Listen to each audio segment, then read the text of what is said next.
On the back of a very successful last few weeks for the Michigan Wolverines, it's time for Calvin Russell, The Decision watch party here on the Voice of College Football. My name's John Diadamo. I'm going to be taking you through this, and we are simulcast on a lot of places right now. On the Michigan channel of Voice of College Football, Florida State, Oregon, Michigan Twitch, Michigan X, and don't forget to catch us on audio all the time. Folks, hit that like button as you join. The Bull, the best possible opening super chat right here. And the Bull just took us to $98 to go for a second hour. There we go. Let's have it. So let's go real quick to some folks here. We got a lot of people in the chat already. We have almost 500 people watching across every single platform. P Money saying this is the best Michigan show out there. Thank you for that. I think there's a lot of great Michigan shows out there. We do our best to provide what we can for you guys. But thank you for that. Marmar with the Queen Jolene. Yes, this would definitely be a Queen Jolene special if it happened. Let's see who else we got. Let us know in the chat, where do you think Calvin Russell's going? We do have Florida State people. We have a Go Noles right here. We've got a Go Blue. Dave says he doesn't know, and neither do I. I'm okay when I don't know something, I admit it on air. And I don't know. He might go. I feel like it's 55-45 Michigan with a Syracuse possibility sneaking in there. I'm going to break down exactly why he would go to each one. We got Justin with the Go Blue. We got Maze fan. We got the Bull. We got, as TJ calls him, B-Dub in the house. Here we go.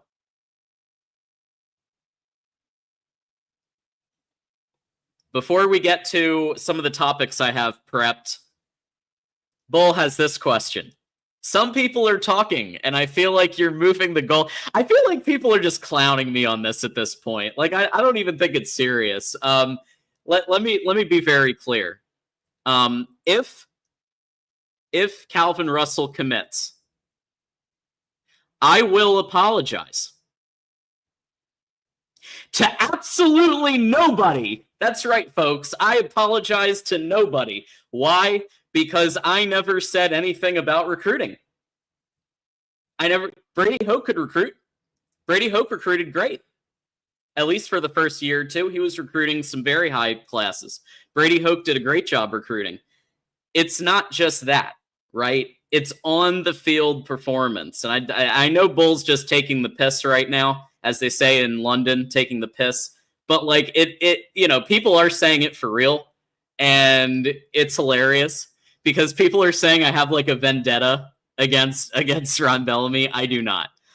Let's go ahead and put up the ticker here because we are now $93 from the second hour of the show already. We've already got 2 super chats in. For those of you who are watching on the Florida State, the Oregon channels, here's the thing. When we get to $100 in super chats, super stickers, memberships, gifted memberships, we go a second hour. That's right, folks. A second hour of the show. And we'll keep doing that. I may cap it, but we're going to hopefully have people call in. The call-in line is in the description. But I'm going to put it here too. And actually, I lied. Let me make sure it goes to everywhere. Colby, I'm actually gonna put up the stream because yes, Moose, I am. I have it. I have Instagram up. Once he goes live, I'll have that going. But I do want to play his huddle tape real quick, if that's all right with everybody. Before we do that, I do want to just recap the other good news today that Dorian Barney, 4-star cornerback out of Georgia, Dorian Barney has committed to the University of Michigan. Unfortunately, there's some flip side to that. Brody Jennings flipping to Miami. Thoughts and prayers go out to the Jennings family. His he just had a death in the family. I believe it was his father or grandfather. But my thoughts are out to the Jennings family, and I understand that he wants to stay close to home. And we got Barney. So Barney and friends in the house. Jackson Johnson pointing to the TJ Ronan video on this. So very exciting stuff there. Okay.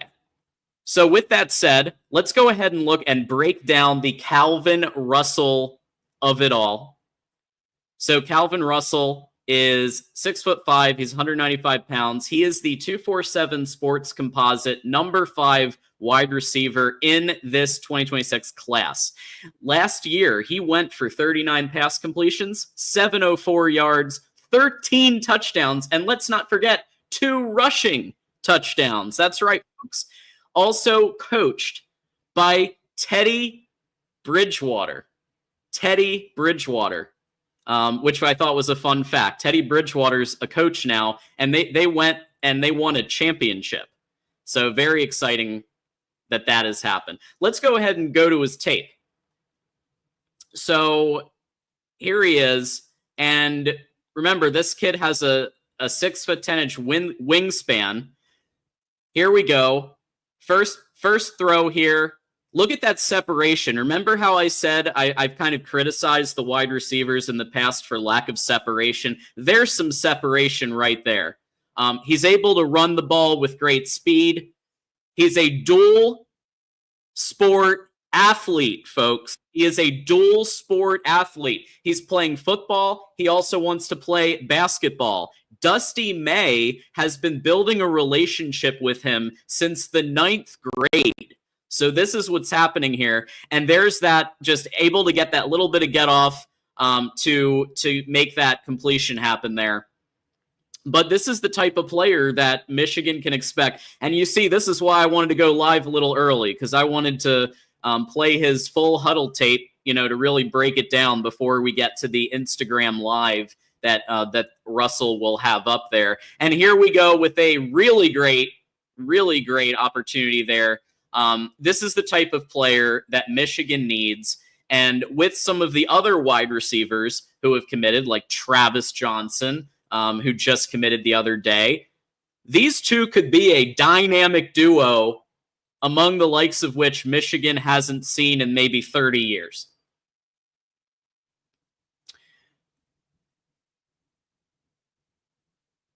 So there he is here. Again, he's used a lot in the Z position, which is the position to the left of the line of scrimmage.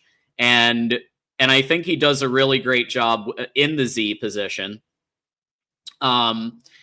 He was actually a running quarterback for the first 2 years. So his athleticism has been utilized in so many different ways.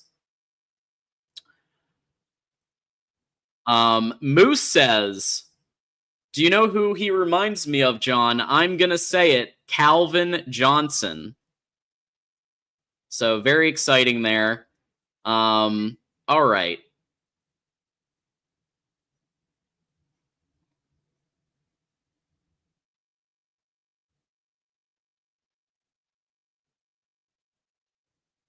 I see we already have a call queue lined up, and we have a call here coming up from Christopher. So before we get to the Instagram live, let's take Christopher's call for a couple of minutes here and see what Christopher has to say about this. Really exciting. Man, I'm just hoping that he goes blue all day. This would be a great gift for us. Listen, it's really coming down to that wire. I mean, Michigan seems like it has the edge, but Syracuse has come out, and credit to them, and credit to Fran Brown for pushing this hard to make this such a battle right at the end. Syracuse is not, normally a school you think of. It's like competing against the likes of Michigan, but he's made it a real battle, and it's really coming down to the wire. But yeah, I think a lot of us here hope he chooses Michigan. What's your like? If you had to predict it, it's coming in 10 minutes. But what do you think? And if I had to predict, I say Michigan edges them out. I mean, how can you beat a school with great academics? Basketball team is going to be lit this year. Football team, hopefully with Bryce Underwood as our quarterback, is going to be lit this year. You know, you get the best of both worlds with basketball and football. They're one of the few universities in America that can offer you the best in basketball and football, and Syracuse really doesn't offer you that. So I'm just hoping that, you know, that's what he goes with, a school, a university that offers you the best opportunity to come in and possibly compete for a national championship in football and in basketball. Yeah, you're absolutely right. And, you know, I've laid out the case for Syracuse just to play devil's advocate, because that's an opportunity where he could start at both football and basketball. It might be a little harder for him to start right away in both sports at Michigan. And that's like the one thing where I'm thinking, okay, you know, if they promise him a starting role at both sports in Syracuse, combine that with the coach, you know, the relationship Fran Brown had, the relationship that he has with some of the players. You know, that's what gives me pause here. I'm at like 55-45 Michigan. I think I'm with you, because I just think that he does have the best opportunity to win a natty, and maybe win a natty in both sports, because Sharon Moore and Dusty May, right? Dusty May is positioning that team for a national championship also. He took what was it, FAU to the Final Four. Yeah, that's wild stuff, right? Yeah. That's just coaching talent right there. So and he killed it on the recruiting side. You know, this upcoming season, you know, with having the #1 transfer portal team in the U.S. You know what I'm saying? So I'm very excited about Dusty May and what the basketball team can do, and just excited for Sharon Moore and the football team. I mean, he's killing. I haven't seen anything like this in Michigan in a very long time, the way they're just coming in and knocking out the recruits they did in June, and then continuing going into July. So yeah, absolutely. Let's ask the chat here. I want everybody to put their nuts on the table. Final prediction: is Calvin Russell going to choose Michigan, Syracuse, or another school? Colby, I'm not going to I'm not going to put that on air. I think I know what you're. But we do thank you for the $1.99. We're going to let that one go. So I appreciate that. All right, Christopher, we do have another caller, so I'm just going to go ahead and take that real quick. Any final thoughts for us before we? All I gotta say is great to be a Michigan Wolverine, and go blue. Go blue, Christopher, and feel free to call back later. Just want to make sure we get to this Instagram live here in a few minutes. Yes, sir. All right. Enjoy. All right. 2,000 viewers right now. Make sure to hit the like button all over, whichever channel you're on. Hit that like button. It looks like we have actually a lot on X. So thank you to all those on X who are watching. No, you didn't miss it, Jason. The commitment is at 9 p.m. Eastern. 9 p.m. Eastern. Let's go, Justine. If you want to be brought up, I need to see your camera. Just because I haven't seen you before, and we have had some prank calls coming on. Moose, here we go, buddy. What's going on, John? It's going good, man. A lot of people want to watch this commit. We've got 2,285 people watching this right now. Holy crap! People want to see where Russell's going to go. Yeah, I'm stoked right now, man. I got really good feeling about Russell. Like I was telling you guys earlier, if my source told me he's been a silent for over a week. So, like I said, if my source is wrong about this, I will come back and apologize to everyone. But I feel really good about his commitment right now. Absolutely. There's some questions about where's TJ. TJ has a birthday party, so he is going to try to call in. But I said I would take the mail here and bring us home. But yeah, TJ is he's gonna try to call in when he can. But yeah, no, this is the first commitment where we haven't like definitively known for sure what's going on, right? Like He's been could go either way. really silent about it. Yeah, he's been silent about it for sure. For sure. Okay, we got Bull who wants to come up with you. So let's go ahead, and especially because we're going to have the Instagram live in a few minutes here. Yeah, let's go. Bull, how about this will he or won't he situation here? Hey, shout out. Hey, I'm Bull. This is Moose. Okay. 2 peas in the pod. Okay. I may be Moose's hype man sometimes because Moose be out here in the trenches, man, doing the work. So I appreciate Moose, man. Everyone shout out Moose. Okay. He be behind the scenes here for, Michigan Boys College football, as well as many others, man, talking to recruits, trying to get some interviews, all that stuff. So I just want to appreciate shout you, out Bull. No problem, Moose. No problem. Go blue, man. Yeah, and What you drinking, Bull? Tequila and tea, man. That's what's Yeah. up. Hey, It blends well. It's time to party, man. Because it's That's about to right. go. I'm telling you, I'm I amazing. feel You really got the good same about info this, you bro. got, so we feel good about Russell, man, and basketball. I mean, especially that Sam Webb piece came out, man, about him in 9th grade being recruited by Dusty. That's real good. Yeah, That's real good. when I heard about Dusty, when I heard Dusty's been recruiting him since he was a freshman, that just made it even more, give me more Exactly. confidence. Yeah. I mean, he just and like Christopher, who was our last caller, who might have been a first time call, or at least first time call for me. So thank you for him for being a first time caller. But he was bringing up, hey, Syracuse, you can play both sports and probably do okay, but Michigan, you could win a natty in both sports. Maybe one of the first athletes. I don't know how many others, but winning a national championship in 2 different sports would be really something else. Yeah, man. Like, I just don't. I know that people are saying that Syracuse is going neck. I don't see it though, man. They're saying they're going neck and neck to Michigan. I just don't see that because Michigan is a school where Michigan is elite in basketball and football now. I mean, with Dusty May here, they're pretty. Michigan's going to be elite in basketball probably this year. So I don't see the threat with Syracuse. I don't understand it. Unless they throw a big bag, like a really big bag. I don't know. Yep. Hey, Texas Tech, man. Right? You never know. Sometimes. Yeah. You never know. Generational money.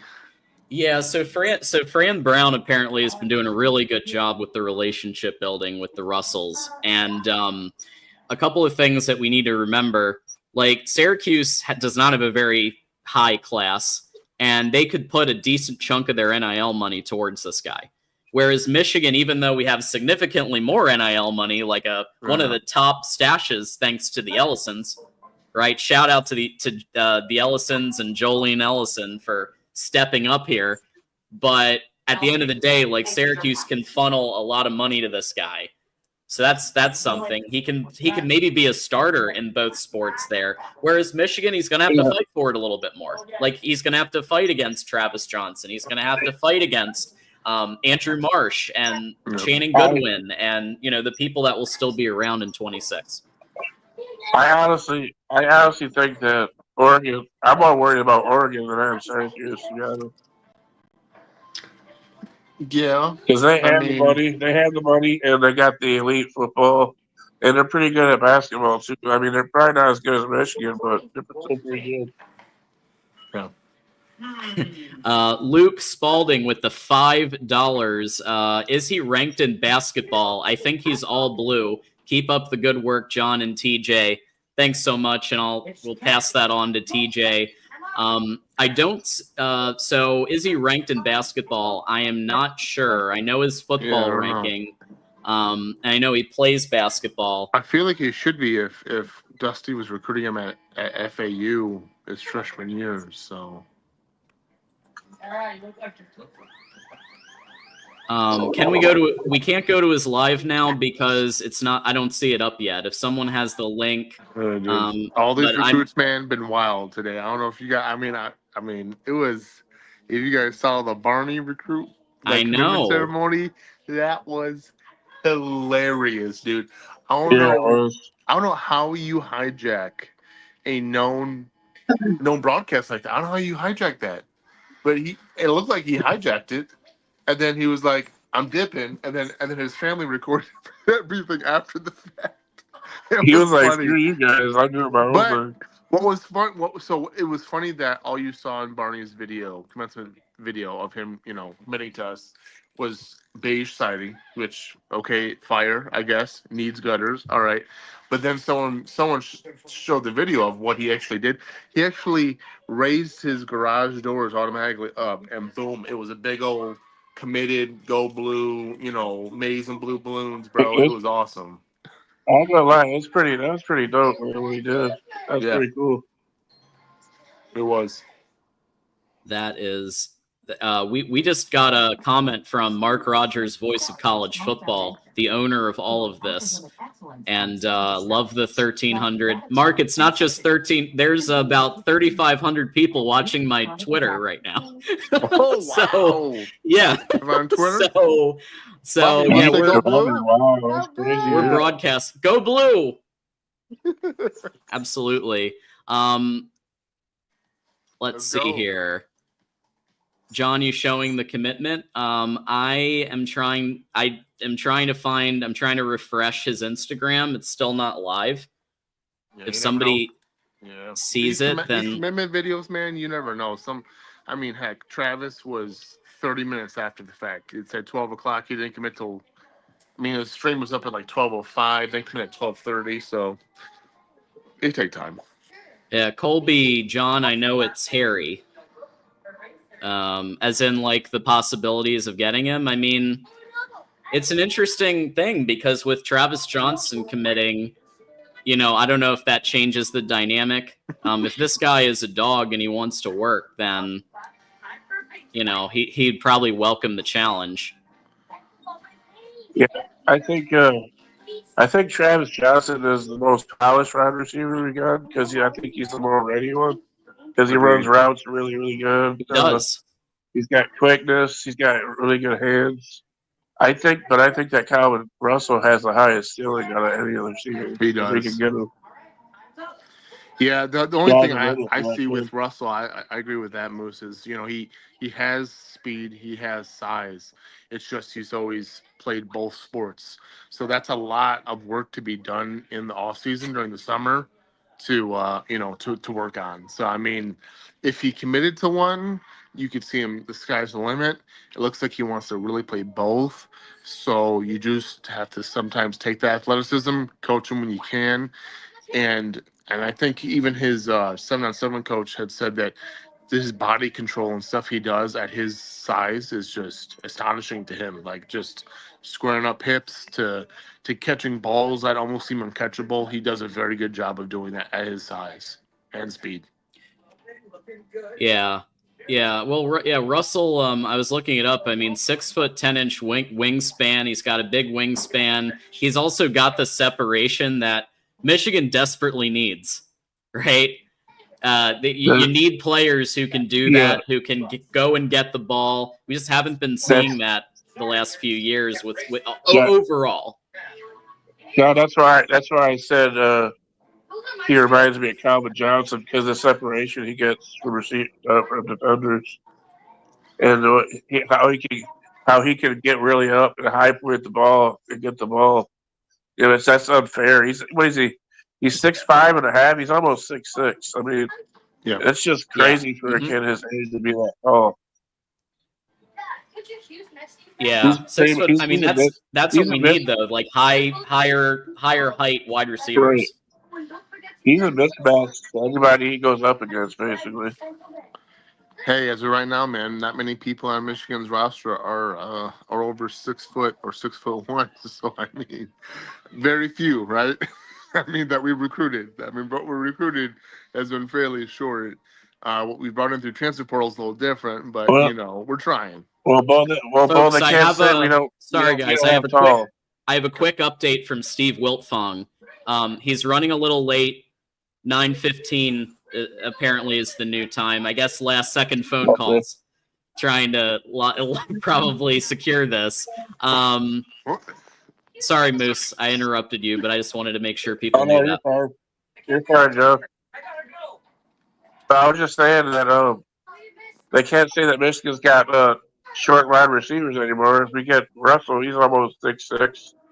We got McCauley, he's 6'5". We got Browner, who's 6'4". We got Johnson 6'3". I mean, we got big body receivers everywhere now. Mm-hmm. That's right. It's huge. I don't know if you guys saw the which I did because I didn't have much time today, but the on the Ohio State Voice of College Football they did the NCAA football reenactment. The game coming up this year with Bryce Underwood. We won by 12 points, so that was great. Okay. Yeah. The simulation game, that was awesome. Hey, yeah, the simulations have been a little. The Northwestern win was that we had on the other day was kind of wild stuff. We have a celebrity super chatting us right now. Jalen Hurts is here. $1.99. He puts on weight. He's the next Nico Collins. Yeah, I mean he's got a couple of comps. Another comp is T. Higgins. Yep. Is another player that kind of is a good comp. But yeah, I agree with you, Jalen. Thank you for that. I'm not putting Griffins up, but thank you for the $1.99. Anything that's inappropriate, with 10,000 people, I'm not putting it on. So, because I don't know how many kids are watching. The video, people. Like the video, subscribe, man. The best Michigan football show out there, man. TJ and John do a great exceptional job with everything that's going on, man. With insider info, let us know, keeping us up to date, everything in the now. So if you guys feel like you're missing out on something, Moose gives them a lot of information as well here. So Moose is a big, huge contact here that gives info to John and TJ, and they kill it, man. So if you want to be in the know, you want to be up to date with everything, subscribe, like the video, guys, because you won't regret it, especially on Twitter, all the socials, man. Thank you. Yeah, bro. I tell John and TJ all the time. This is the best show on YouTube, man. The best Michigan channel, hands down. Yeah, and to put even more over the top, some channels may have more people. I'm not going to tell them, but there are other people out there with more subscribers and stuff. But they don't put out as much content as these guys. They go twice a week, okay? Sometimes more depending on commitments and things like that, okay? Giving us in-depth information on recruits and stuff. So you guys are missing out if you guys aren't subscribed or even putting the notification bell on at least. You guys at least do that to be in, Thank you so much. That really means a lot. No problem. And I say all the time, like, people don't realize how much work John and TJ put in behind the scenes too, because they're not just doing the Michigan channel; they're helping Mark out with other stuff too. So, I mean, they're putting a lot of hard work in, man. They don't realize these guys work so hard on stuff, man. We appreciate everything you guys do. Thank you. Yeah, we've been doing these watch parties for. I even did one for Turntine, even though I knew Turntine was going to Texas. I still showed up to pay him back because he did the Malachi Lee one. I had to do this one. Folks, we are simulcasting right now on not just the Michigan channel, but the Florida State channel, the Oregon channel, the Twitch account, the X account. 12,000 people, a lot of them on X, which is wild stuff. We've got a lot of people watching on X right now. We've got Alex Bird watching on X. This is the most I've seen watching on X. Hey, shout out to Kioki, bro. What's up, brother? I appreciate that. Yeah, Kioki. Hey, we got Alistair Kioki. Vallejo's father up here sometimes. So, hey, fathers of recruits and players, be watching. Absolutely. All right, y'all. I'm going to take one more call, I think, before we put up the live here. So any final thoughts here? And then I'm going to bring people back up later, but just since we're getting close to the commit, let's go Moose first.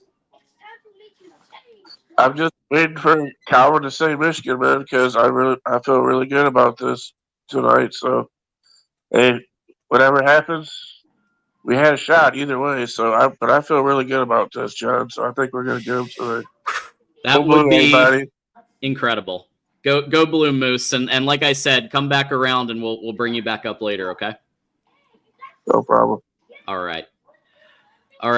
Bull. What about yourself? Final thought, man. I am pumped, dude, to see, as well as my son Kendrick here. We are excited to see Bryce Underwood toss these deep balls, man, to this tall wide receiver of Russell, man. It's going to be great. And, Bubby, what do you want to say? Say go blue. Say go blue. Go blue. Go blue, guys. Go Let's blue. Go. All right. We'll see you in a bit. All right. Yeah, people who called in are welcome to call back in later. So let's go ahead and I'm gonna prioritize the Michigan fans here, and any other school that's in this commitment. So Jackson, will get to you later. But Thunder Redmond Tim is in the house. The last What's call up? before we get to the commitment announcement. Where do you think he's going, Tim? The reason that I think he going to Michigan because we know about what the wide receiver and Chip Lindsey and Sharon Moore is doing. Okay, the basketball coach Dusty May, he been staying in contact with Kelvin Russell before he won a national title. And I forgot the name of that college, but it was somewhere in Florida. He took them to the Final Four, and they went undefeated in the March Madness tournament, and he probably was about 13 or 14 at the time. Calvin Russell. Yeah, Calvin Russell has been heavily recruited by Michigan in both sports, and Dusty May really leading that charge, having that long-time relationship. I want to get your thoughts on Mackenzie's super chat here.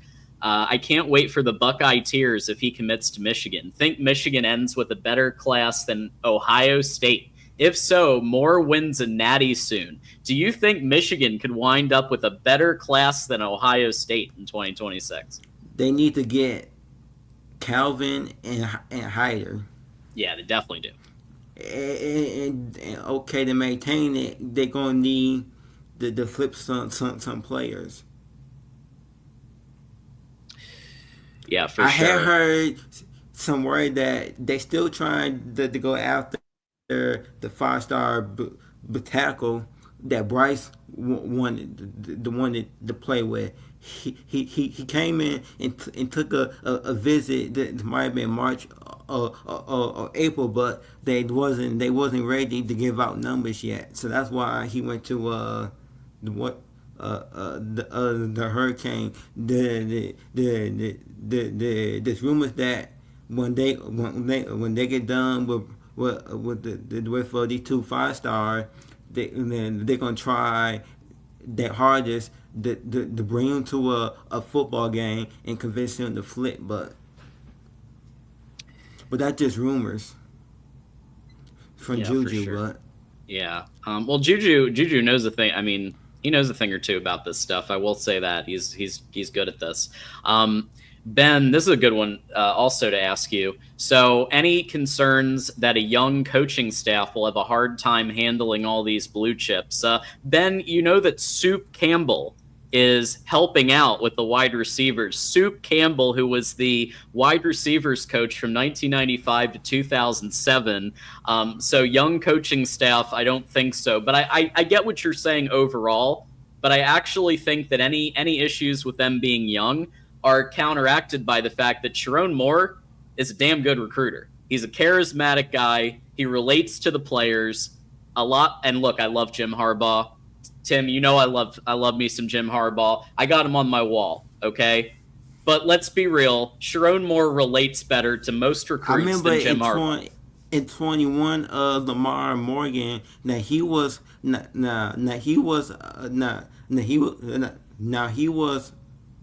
the cornerback and safety coach. I think, but he wasn't the main coach. He was the assistant, and I forgot the other guy first name, but his last name was but Robinson. He did so good the 21 the season. I think he went to the NFL the next season. Lamar Morgan, he took over, but he became the full safety or quarterback coach, but he was young, and there was some haters and rumors was talking about but they don't think that he ready to take over, but look what he did with Bill Johnson in the 3 years.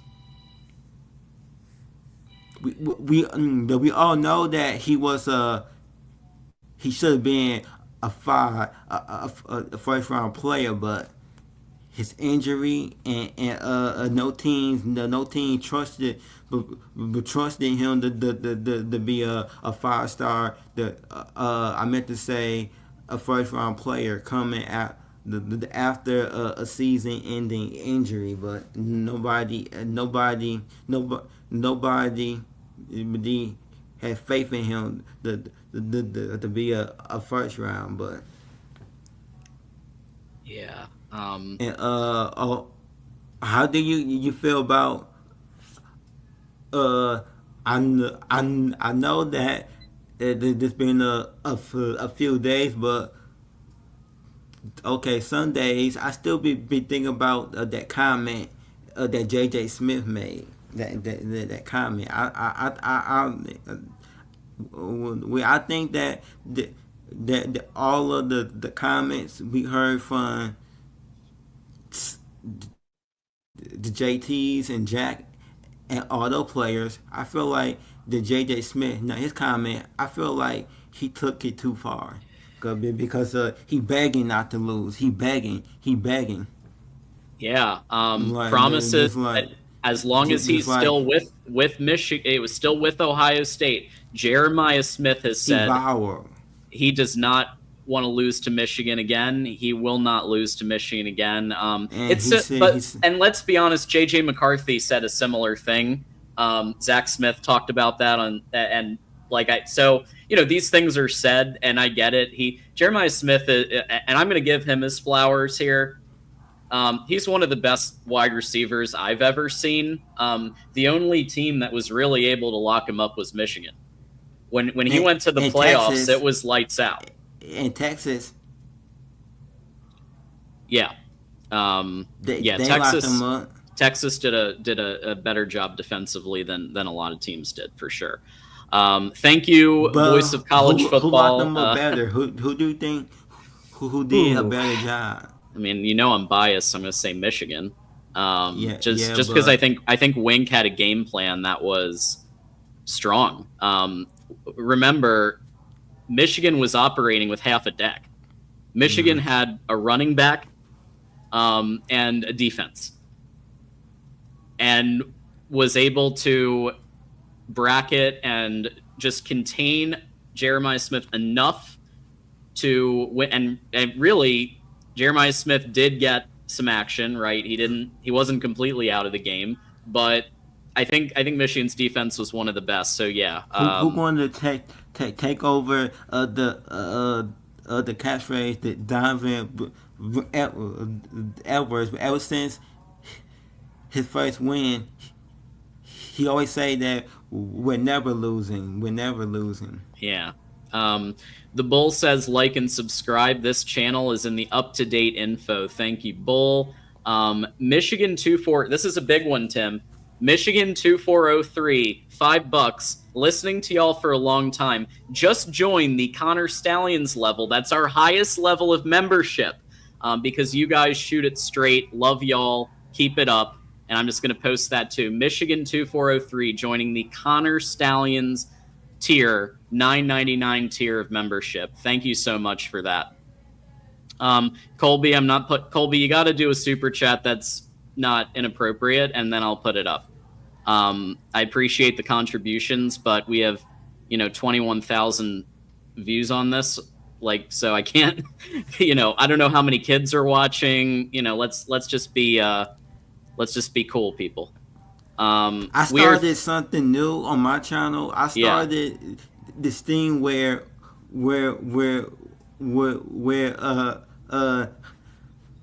how most people would call the Michigan the coaches by their name. I started to call them the Smash Mouth fellas. The Smash Mouth fellas. I love it. The Smash Mouth fellas.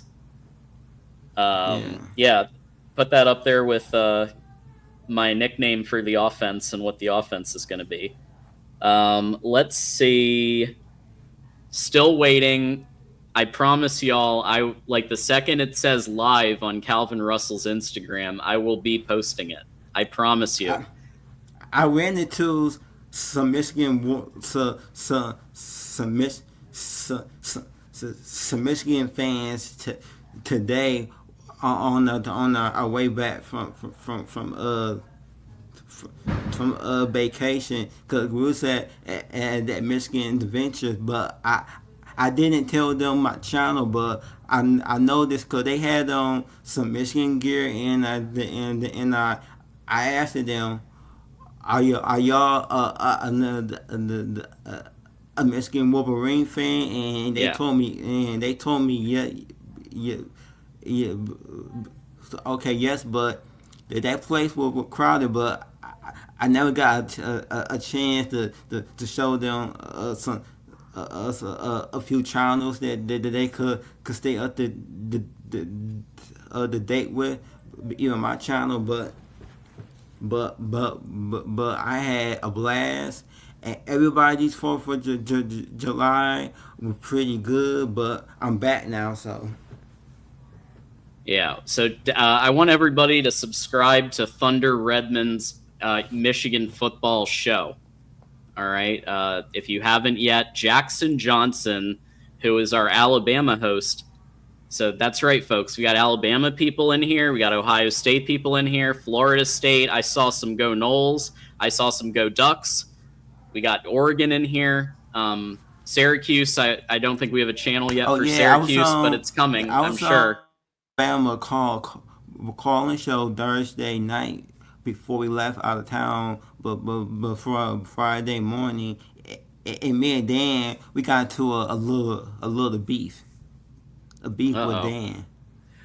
Well, I hope you sort that out, Tim. I'm actually going to go. I've got some more callers coming up. Do you have a final thought for us before we get to the commitment here? If he choose the Michigan, we going to know the reason why, because of the basketball. Yeah. And the possibility of winning a national championship at two different but we sports. we already know that the school that he wants to play football is Michigan, but the basketball part will really tell us, because sure. Before I leave, when he went to the Michigan visit, he ran into the Michigan Dusty May. He told him that there's no need to do a in-person the recruiting. With Dusty May staff said you good enough to start right away on basketball. Yeah, that's the really only thing that I could see Syracuse getting him, is if they say, you are going to start. We promise you a start in football and in basketball. Whereas Michigan may say, hey, you got to compete. I mean, that's been the MO for Michigan all along. All right, Well, Tim. well, I'm gonna Well, let you they go. said that. Okay, they But said that in football, not basketball. yeah. All right, Tim. Well, we'll see you soon. You can come back up later on once the commitment happens. All right. Go blue. I will. All right. Later. Okay, folks, as we wait for the Instagram Live, and I'm looking at a couple of different sources on this to try to see what's happening. This is a delay, and yes, I know it's on Instagram, but I don't see the live yet. So let me know. Let me know what's up if somebody else sees it first. But I'm refreshing like 3 different things right now. Let's go ahead and recap because I did my recap at the beginning of the show on Calvin Russell. So Calvin Russell, right? This is the decision watch party. Calvin Russell, 6'5", about to be 6'6", 6'10" wingspan. He is a number 5 composite wide receiver. In 2024, he had 39 pass completions for 704 yards, 13 passing touchdowns, and 2 rushing touchdowns. And a nice fun fact, he was coached this past year by none other than Teddy Bridgewater. Now watch this guy play, and you're going to see why we're potentially so excited about this here. The first play, separation for days on that first play against that defender, and it just continues. This is a player that played rushing quarterback for 2 years before this past year, where he was utilized as a primary receiving threat. Looks like a lot of Z, but definitely he can be utilized, I think, in the Z and the X. He can be utilized in slot if need be. Here he is in the slot. So here's a slot play. He was able to just get that little bit of quickness. And that's something that the scouts have said too. Like, he's able to get that final bit of quickness to evade his defender and make it happen. Folks, let me check to see if we have anything yet. And we still don't. The live isn't up yet. Let me check the other place I'm looking with some people that I trust. I haven't committed to no one. Calvin Russell tweeting at 9:21 p.m. Eastern. I haven't committed to no one. All right, so that is and I'm saying it word for word just to report the facts here. All right. Is this a Michigan or Oregon channel? Big Orange, we are simulcasting on the Michigan channel, on the Florida State channel at Voice of College Football, the Oregon channel at Voice of College Football, the Michigan X account, the Michigan Twitch account. So a bunch of different places we are broadcasting this at right this second. And let's see if we have, remember, if you have a comment or question, go ahead and super chat and we'll put it on air. If Michigan loses here, how much do you think Q spent on Russell? Just hard for me to imagine Michigan losing to them without a bag being dropped. I think probably 1.5 would be the number I would guess. It would definitely be a 7-figure number, and it would be a big chunk of their NIL. Like, they would be putting a decent chunk of their NIL towards this guy. I also think that promising starting time in both sports would be a reason. Let's go to our next Michigan. So I'm taking priority. If it's a Michigan caller, a Syracuse caller, a Florida State caller, or an Oregon caller, because those are the final 4. So the next person I'm going to take then is Marmar. So let's see here. Hey, Marmar. What up, though? So what's going on? What's going on is I don't think anybody knows. Okay. The second we have an Instagram Live, I'm going to put it up. We don't yet. Hey, this is my actual picture. This is how dark I am. There we go. I got you. I got you. I No, you switched should it up. have it. No, you should have left it dark. I was gonna be like that's just me. That's just who I am. Yeah, that was just me. That's Marmar, folks. Yeah, that was just me. This is a black yeah, I'm in the war zone too. Oh Hmm. yeah. Just got a body. Hey, Okay. we like 10-2 right now. Yeah.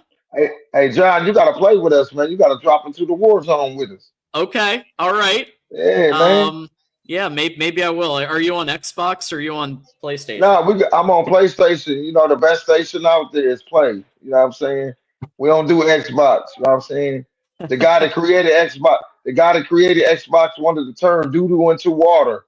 Nah, we ain't doing that. Yeah, Bill Gates wanted to turn doo doo into water. So So Marmar, what do you think? What do you think Calvin Russell's going to do here? Do you think he's going to go Michigan or Bryce Syracuse? Underwood. I'm gonna repeat what Russell said. Bryce want playmakers, and I'm a playmaker, and they want me. That's a big statement to me. I don't think it's. I don't mean it don't mean it's gonna come to fruition, but that's a big statement. Yeah. No, it is, and I do think that that Bryce Underwood's the reason he's considering Michigan, at least part of it. I mean, do you think that in previous Jim again, love to Jim Harbaugh, but wide receiver wasn't the strength of the recruiting, and now what are we seeing? We're seeing Soup We Campbell coming seeing, in as an yep. We analyst. seeing. That's what I was gonna say. Soup is cooking. Soup is cook. Yeah, Soup. Call him Campbell's because he's cooking. Yeah, yes, yeah. Soup Campbell, no progressive. I almost did it one day. John, true story. I went to when Progressive first came out. True story. And I'm a Campbell's man. And I was walking down the soup aisle, and I like Campbell's vegetable soup with the beef in it. That's my favorite one. And I looked at the Progressive, and I'm like, "Ooh, you're a little chunkier." And I was like, I can't cheat on my Campbell's soup." So yeah, I keep it Campbell's because Michigan keep it at Campbell. Absolutely. I want to. The only thing we know right now, folks, is that about 10 minutes ago, Calvin Russell tweeted out that he hasn't committed to anyone yet. And so I mean, yeah, I don't have an official word yet. I do know that 4 hours ago, Chip Lindsey said "Go Blue," and Okay. Ooh. gave Chip Lindsey said "Go Blue," did the Michigan flag, but a lot of people are trolling and saying he's committed to X, Y, and Z school. No, we don't know where he's committing to yet, and Hey I'm guys. gonna follow what he said himself. That's what I'm Hey gonna do. John. Yeah. Detroit beat Cleveland for the second time in a row. And Tigers baseball, let's go. They finally getting over the hump. They finally beating Cleveland. If we can beat Cleveland, and we have confidence going to the playoffs and beat them. Well, listen. I'm always down for Detroit beating Cleveland in anything. All right. Let's see here. So yeah, I mean, other than as we await the decision, we had some news earlier today that Dorian Barney, 4-star cornerback out of Georgia, committed to the University of Michigan, which looks like it was kind of a compensation for Brody Jennings flipping to Miami. So basically, you drop one and then you pick up a major 4-star cornerback. What was your reaction to that news, Marmar? We lost one, we gained one. And they both 4 stars. They both play similar and pretty damn good. So at least we making up for them. And aren't we going for the number one corner in the class too? We're probably going for everybody. Yeah, the number one corner. I forget his name. So we gonna make up ground. I already knew Brody Jennings was gone because when he opened up his recruitment, he said my recruitment ain't closed. So that means he was open for Didn't his brother play us at one time too? Didn't his brother go to the school and then transfer to Mississippi or something? Mississippi State. Jennings. Jennings. Yeah, he's a little brother of uh, one of the players that used to play at Michigan, but he ended up transferring too. So uh, once the news came out about a month ago that he was going to end up flipping, I wasn't worried about it because I see the guys that they, making up ground with and getting. So we Yeah, lost one today. Yep. his older brother also turned down Miami and flipped to Michigan and then signed with Maryland. So you're talking about Brandon Jennings. Yeah, Brandon. Yeah. Yep. So I think we all right. All right. And they did good in the 2025 class to build up the corner room, the defensive back room too. So I see they doing the same thing in this class. Folks, we are broadcasting right now on multiple channels at the Voice of College Football: the Michigan channel, Florida State channel, Oregon channel, the Twitch account for Michigan, the X account for Michigan. Here we go, or the X account for me, I should say, the X account for John Diadamo. So we've got it popping right now. And yeah, Mitten, I'm with you. What up, Mid-May? You my guy. Absolutely, and he wanted to stay close for family, and I completely understand that. It makes this one isn't just because of a bag. Like people think Miami and they threw a bag. No, this one's family. This one's he wants to stay close to home, so it's understandable. And we respect his decision. Michigan 2403, the newest Connor Stallions espionage member here on the Michigan channel. Moore is building something special. He has the right coaches in place for the most part, and I think he has a run at I think he makes a run at this thing. Yeah. Yeah, I think he is too, Michigan, and his moves have been very strategic. He's keeping the coaches that underperformed last year, but he's bringing in analysts. Soup Campbell for the wide receiver room, Juan Castillo for the line, the two position groups that we probably criticize the most on this show. Constructive criticism always, but notice that both of them get these major analysts who big-time analysts, big-time coaches. I agree with you. The jury's still out on Bellamy. The jury's still out on Brian Jean-Marie. I will say that if Calvin Russell goes Michigan, I'm going to say Ron Bellamy can recruit. That's what I'm going to say about that. Brian Jean-Marie, we got to see a little bit more, I think, still from him. But here we go. Okay, Marmar, I know you're playing. So final thought for us before we have a bunch of callers in the queue here. I got a final thought for you. Hit me up, man. Call me. I need to holler at you. Okay. All right, get at me. Go blue. Right. Go keep blue. Keep cooking. Woo. And I can't wait till August 30th. Absolutely. After 3:30, so we can come up here and do a video about the beatdown that Ohio State suffered from Texas. Absolutely. It's gonna be fun. It's gonna be fun. Yeah, it's gonna be a great day. All right, Absolutely. love y'all, man. All right, bye, Marmar. Go blue. All right, love, man. Yep. Okay, we are now $33 away from our second hour, folks. Now, I will stay on, obviously, through the commitment. But if you guys want a second hour after that, then it's we literally just have 33 more dollars to go. I'm going to post the link so that everybody can see what I'm seeing here. This is the Instagram 14 Gump. This is his Instagram account. He's going live on Instagram and on TikTok. He went live.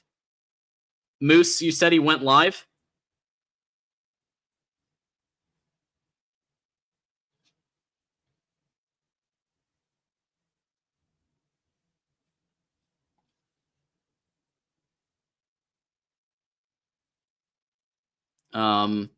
Hearing Calvin got stuck in traffic. That actually, I am going to highlight that because that is understandable, and it makes sense. All right. Let's see here. $33 till we get a second hour. Absolutely. Okay. I am still waiting on the... I don't see the live on my end. So let me know. I don't see the live. I'm literally... I'm refreshing. Holy crap, here comes Blue Wolverine with a 50 burger, folks. A 50 burger from Blue Wolverine. Like the video, go Blue. Absolutely, thank you so much. That is big time, and that means that we are now $83 from a third hour. Okay, so let's go ahead. Let's get... I think I might cap it at 3 hours, but let's go for a third hour of the show. That means more analysis, more callers, more insights. And I just don't... I'm sorry, guys, I don't see the live yet. So let me know. Because I am literally refreshing. I'm also looking at some other... I'm looking at some other sources, too, to see if there are any whispers kind of going on here. Meanwhile, while we're waiting, and again, we've got... nobody... nobody has it yet. But Blue Wolverine, thank you for that. Hit that like button. It just takes a second. It's free. It helps us bring this thing up even more. We got a bunch of folks on the line here, and it'll help the algorithm quite a bit. And here we go with a $33 super chat from One Pride 0427. Hour 2, go Blue, come to the mitten, Calvin. We already got to our second hour, so you're going to help us get to the third hour. We are now, because of you, we are now $50 away from hour number 3. Now, I will promise to stay until this commitment goes live, at the very bare minimum. But at the max, we'll be here another hour, and then another 2 if we get to $50 more will get us to a third hour. And here comes Elisha Bowman. Samaj Morgan apparently kidnapped Calvin Russell so that he can keep his wide receiver spot for the 2026 season. Yeah, that checks out. That checks out.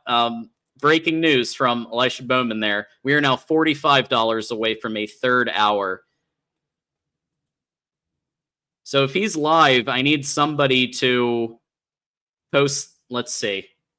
Because he's not on IG yet, which is what I was told. It would be IG, and it would be IG, and it would be TikTok, is what I was told.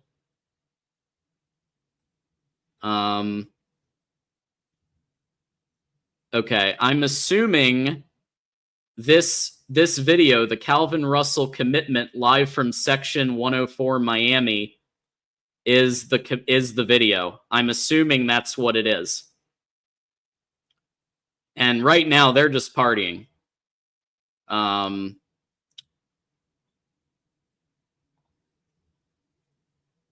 Let's see. Folks, confirm or deny for me. Help me out here. Is this the video? Is this what everybody's seeing as far as a live? It's basically... It's looking like it's just like a preliminary get-together. Anyway.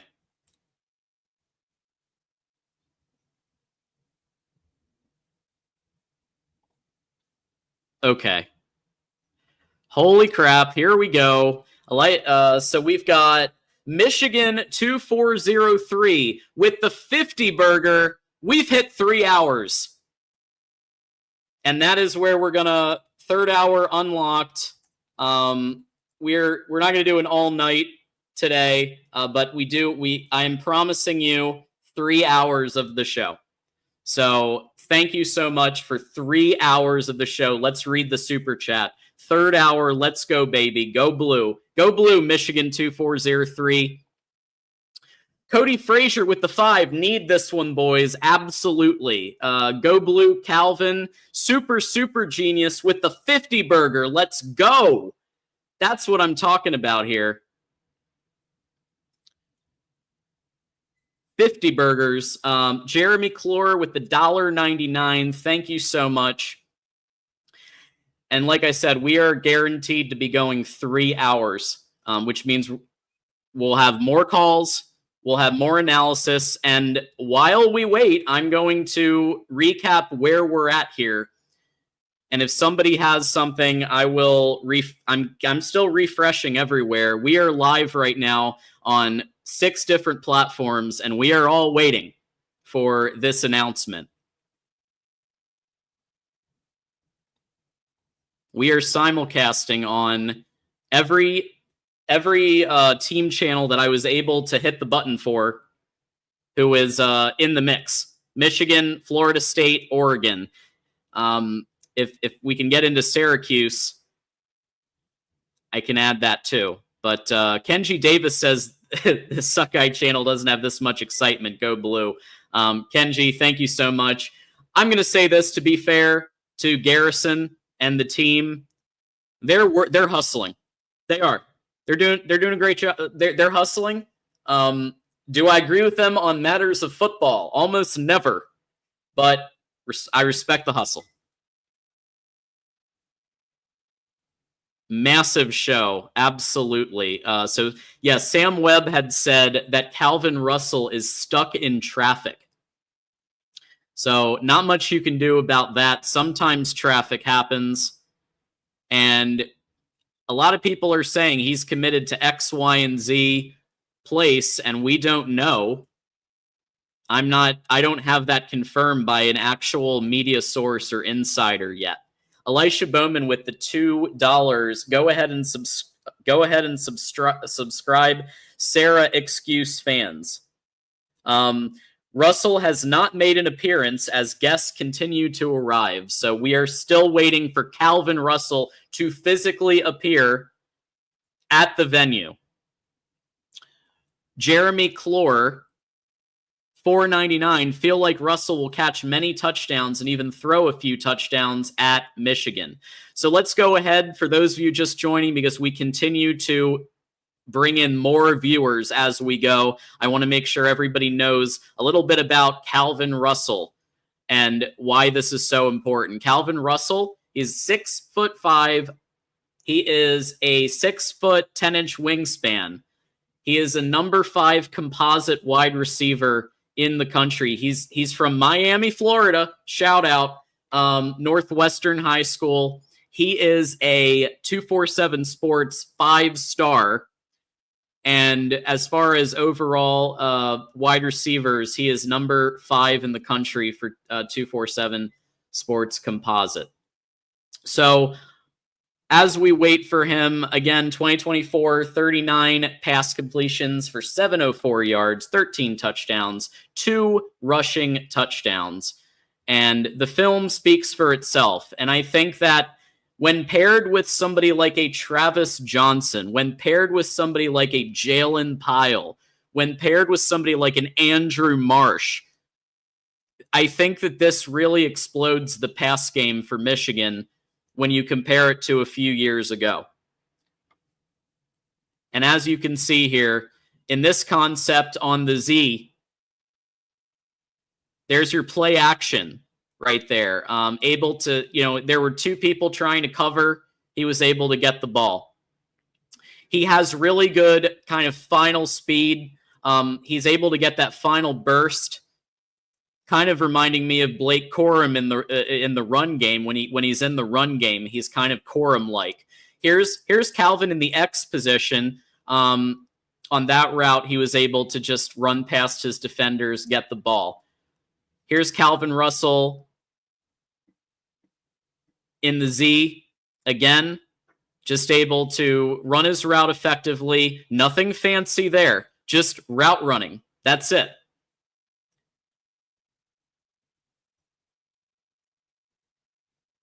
Then there's your deep shot. Just no one in the vicinity there.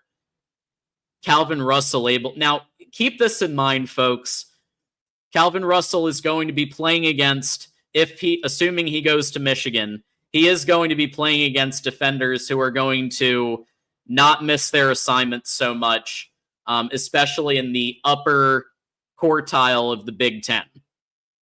But you can see here kind of why Michigan, why Ron Bellamy, why Chip Lindsey are so interested in this guy.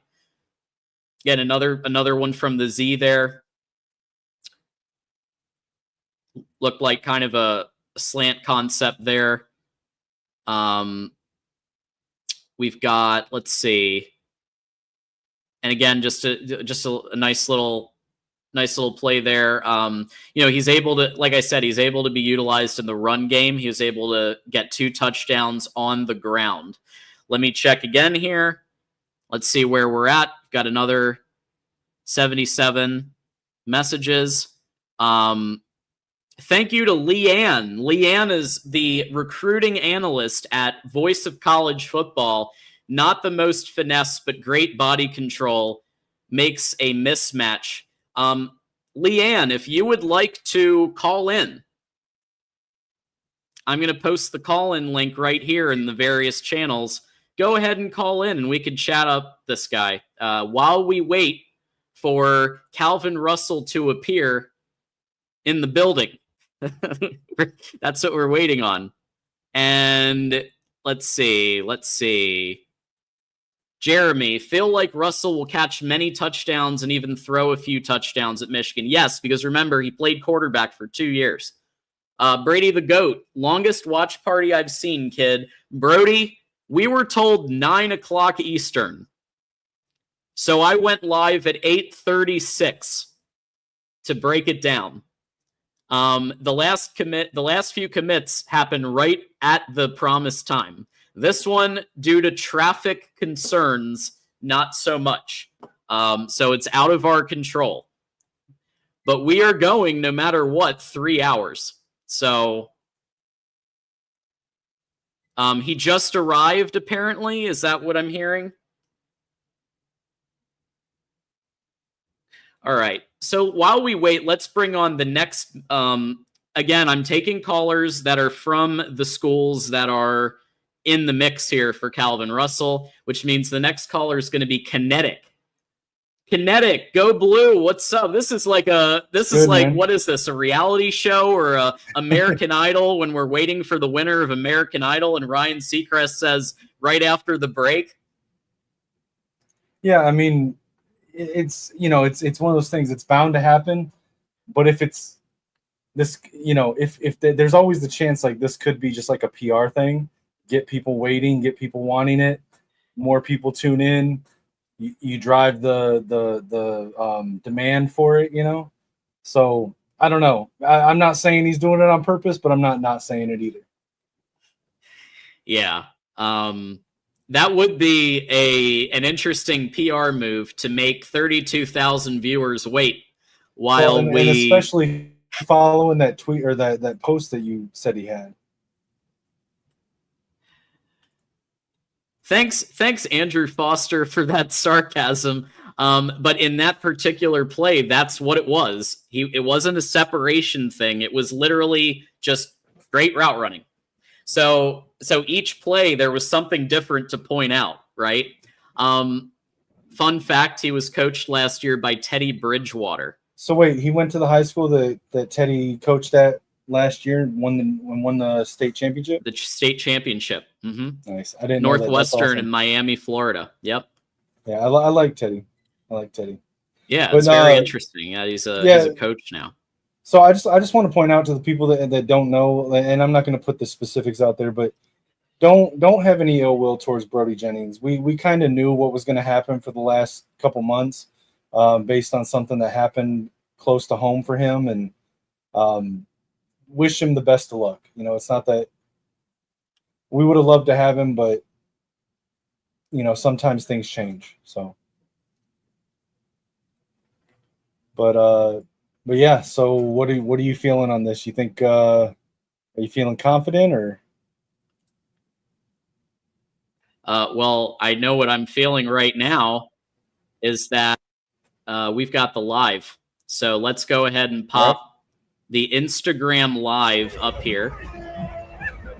Instagram live is here. They are live on IG. Thank you, Elisha, for that. $1.99. So we have 3 hours guaranteed for this show.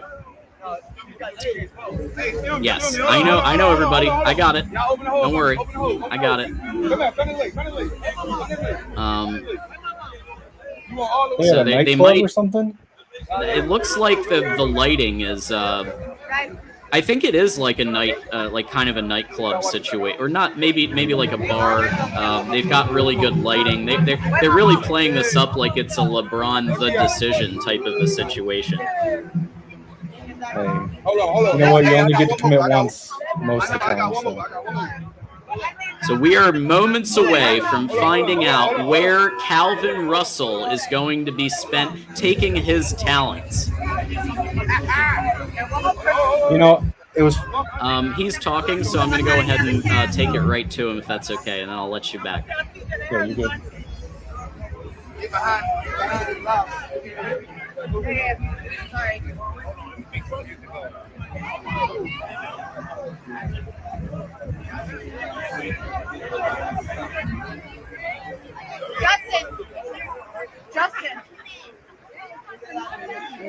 Justin, we need a backup.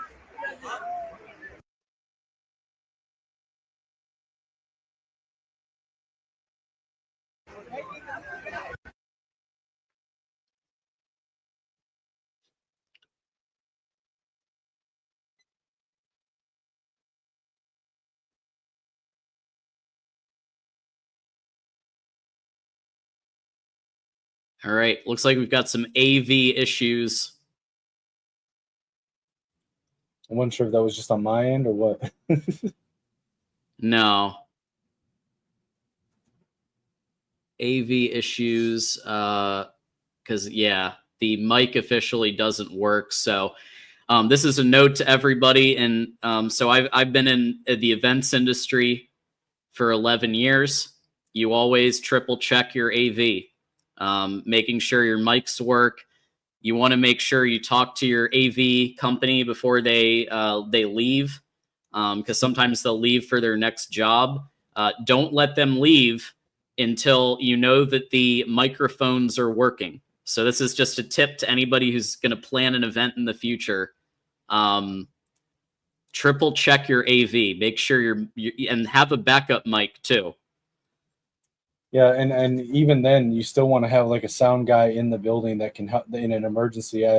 When I was working in the music industry, when I still lived down in Tennessee, we actually did a show up here in Lansing at a place called The Loft. I don't know if it's still there or not, but had a bunch of issues with the mics and AV there, and there was nobody in the house, so had to jury rig a few things. Wait, where did he go? It sounded like he just made his announcement.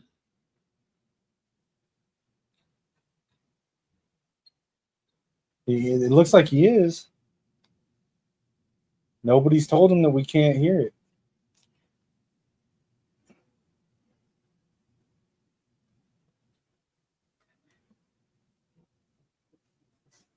Have we seen anything with a school logo on it?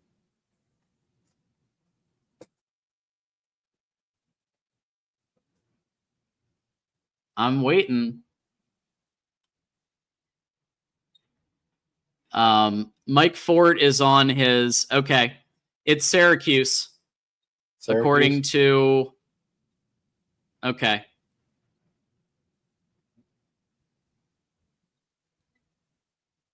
Sounds like it's Syracuse.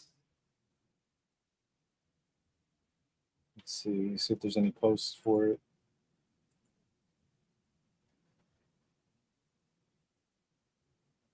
Okay, yep. So Trevor McHugh just posted on X that it's Syracuse. So did Hayes Fawcett. Okay. Breaking news. 5-star wide receiver Calvin Russell committing to Syracuse, with Fran Brown a late push a late push to move this over the edge from Michigan, one of the most impressive recruiting coups in quite a while, and now we're going to see can it stick? Because I think one thing we need to remember with these recruits is that with these, this isn't done. None of these are done. But we also need to remember that we already have a class that includes Zion Robinson, Travis Johnson, Jalen Pyle, in addition to the people that are on. So, while this one does sting a little, it's not over. It's not over. But it did, I will say this, it did, there was a piece of me, Kinetic, that was like, this feels off. This feels like it might go the other way, at least for now. Yeah, And I'm gonna get rid of the. I mean, here's the thing. I'm not trying to downplay that this kid was a phenomenal talent. Okay, but as has been said on y'all's show, over on May's Madman show, on Johnny's show multiple times, I know Juju's brought it up every time he's been on a show recently. He's mostly still potential. You know what I'm saying? Like Travis Johnson, comparatively, is a much more polished receiver right now. A lot of it was potential just based on his physicals and his, where he could develop, what he could develop into. But I always felt like Michigan was looking at taking 3 receivers. We got Jalen Pyle early. Then we were pursuing Zion Robinson. We were pursuing Travis Johnson. And the Calvin Russell stuff kind of came on really late. And it became one of those things where I think that they knew for a while that we had Zion and Travis in the class. And I think the only way they were going to make room for a 4th wide receiver commit in this class was for Calvin Russell. But I don't think that – I'm not that surprised. And it would have been great to have him. But I'm good with what we got at receiver coming in, combined with what we got last year with Marsh and Washington and Browder. Same here. To get an alternative perspective from somebody who's been doing pretty well recently with recruiting, the Alabama Crimson Tide, Jackson Johnson has been waiting very patiently as everybody's been here. So I want to bring him on, the host of Alabama Crimson Tide Live and the Call-In Show and a bunch of other stuff. Jackson Johnson in the house. How you doing? Shout out, Jackson. I'm doing pretty good. I mean, this is another win by Fran Brown in the Syracuse Orange. I mean, there's a reason why 247 in 2023 named him as the #1 recruiter, and it's moved like this. And this was even when he was an assistant coach at Georgia. So that should tell you something right there. Yeah, and guys, if you haven't already, go check out Jackson's channel. Next to John and TJ, I think he's the hardest working guy I see in the Voice of College Football Network. So go give him a follow. Check out the show. Even though a lot of us are Michigan fans, it's a phenomenal show regardless. So go check him out, guys. I thank you for the shout out, Ken Tech 615. I appreciate it, man. No, you're good. Oh, man. But, yeah, I mean, moves like this make me think it would not surprise me if we see blue bloods in the SEC Big Ten that are not satisfied with their coaches looking to upgrade with Fran Brown at some point. Somebody is going to snatch him from Syracuse. I mean, he look at what he did last year with Kyle McCord and a team that nobody saw coming. I mean, not that they, were like in the playoffs or anything, but look at the numbers they put up. That was crazy. Oh, yeah. It's nuts.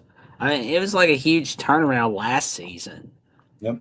And this year, it's going to be a tough schedule. I mean, if they look like an 8-win team or a 7-win team, let's just say they're not looking like it this year. But the future is bright for the Syracuse Orange. Yeah. Now, I'm just kind of asking myself, what's next for the Wolverines? What's next for Florida State and the Oregon Ducks now that they're not getting Calvin Russell? Or Well, there's a Florida chance to flip State, them because let's Florida not throw the State cart and in before the Oregon are horse. already. I feel like Florida State and Oregon are already like, yeah, we knew. Well, I They mean, have other priorities. I feel like. But let's be honest. There's not a single program that was in on the end of his recruitment here that's going to stop between now and February.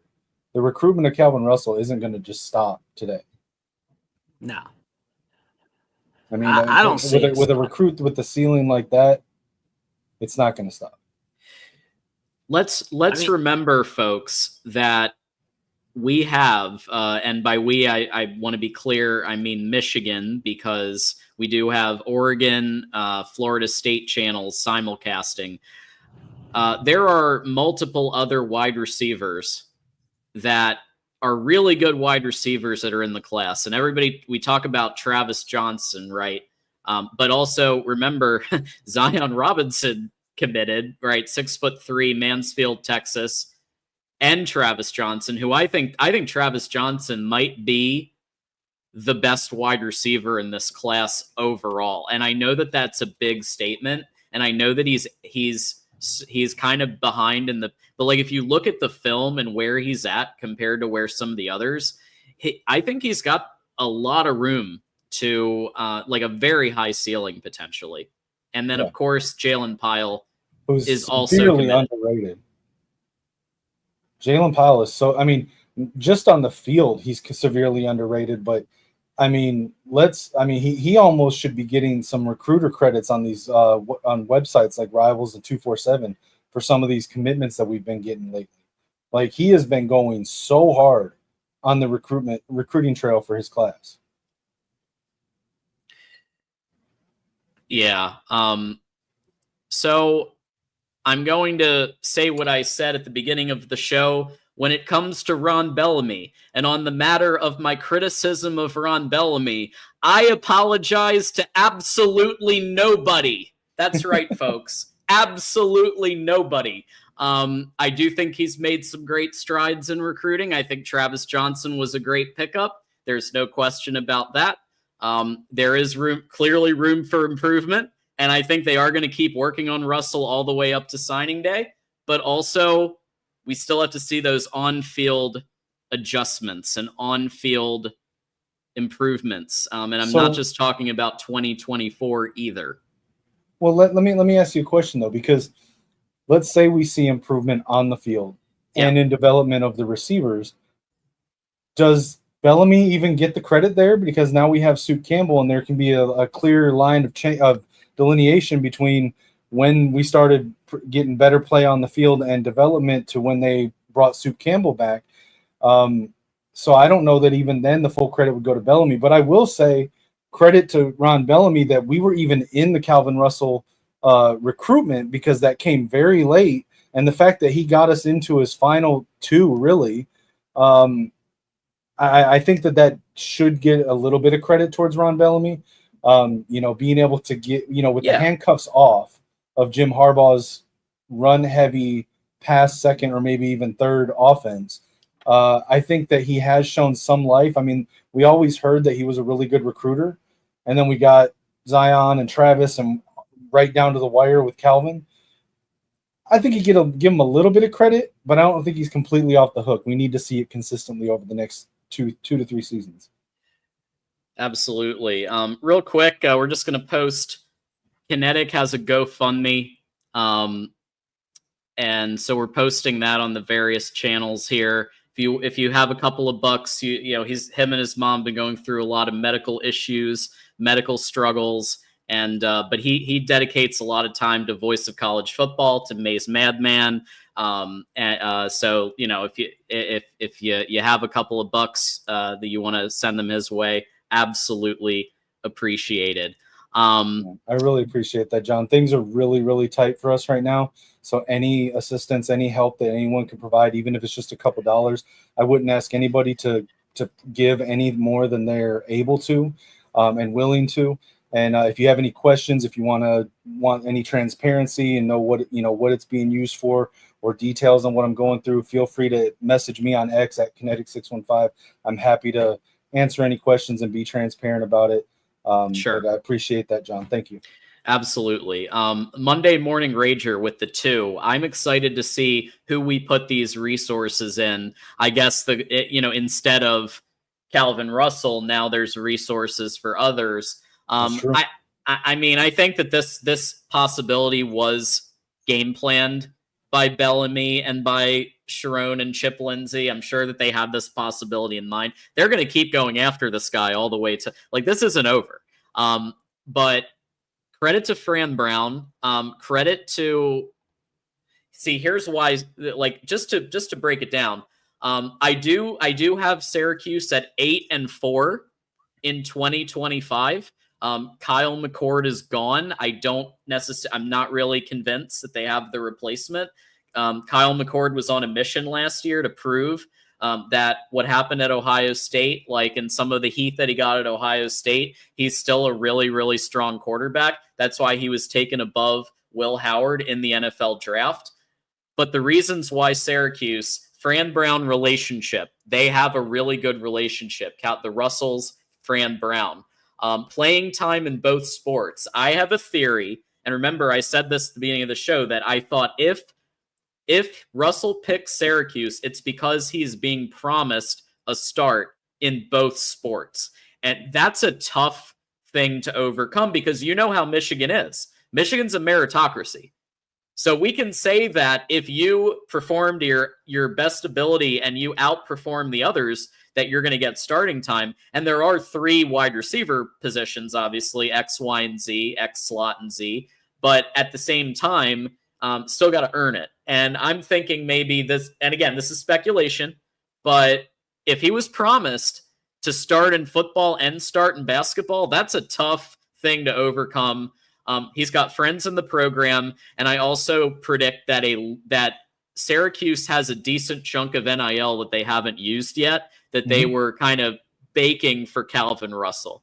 And as you can see with all the wide receivers some of the wide receivers and other talent that Michigan has gotten the last couple of weeks, Michigan's been on an absolute tear, right? Dorian Barney today, absolute tear. So they need to funnel NIL to those players, right? So that's tough.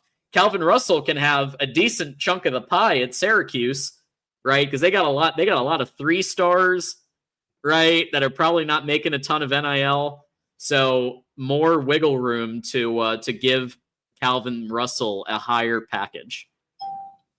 Yeah, I mean, you look at it, it's got to be an easier idea to think that he could get a starting role in the basketball team at Syracuse than at Michigan. You look at what Dusty Baker has put together the last year, and I'm sure Dusty, told him that he could, find a spot for him on the team, but how much of a role versus at Syracuse. And then at Michigan, yeah, like our wide receiver room has not been strong at all the last couple of years.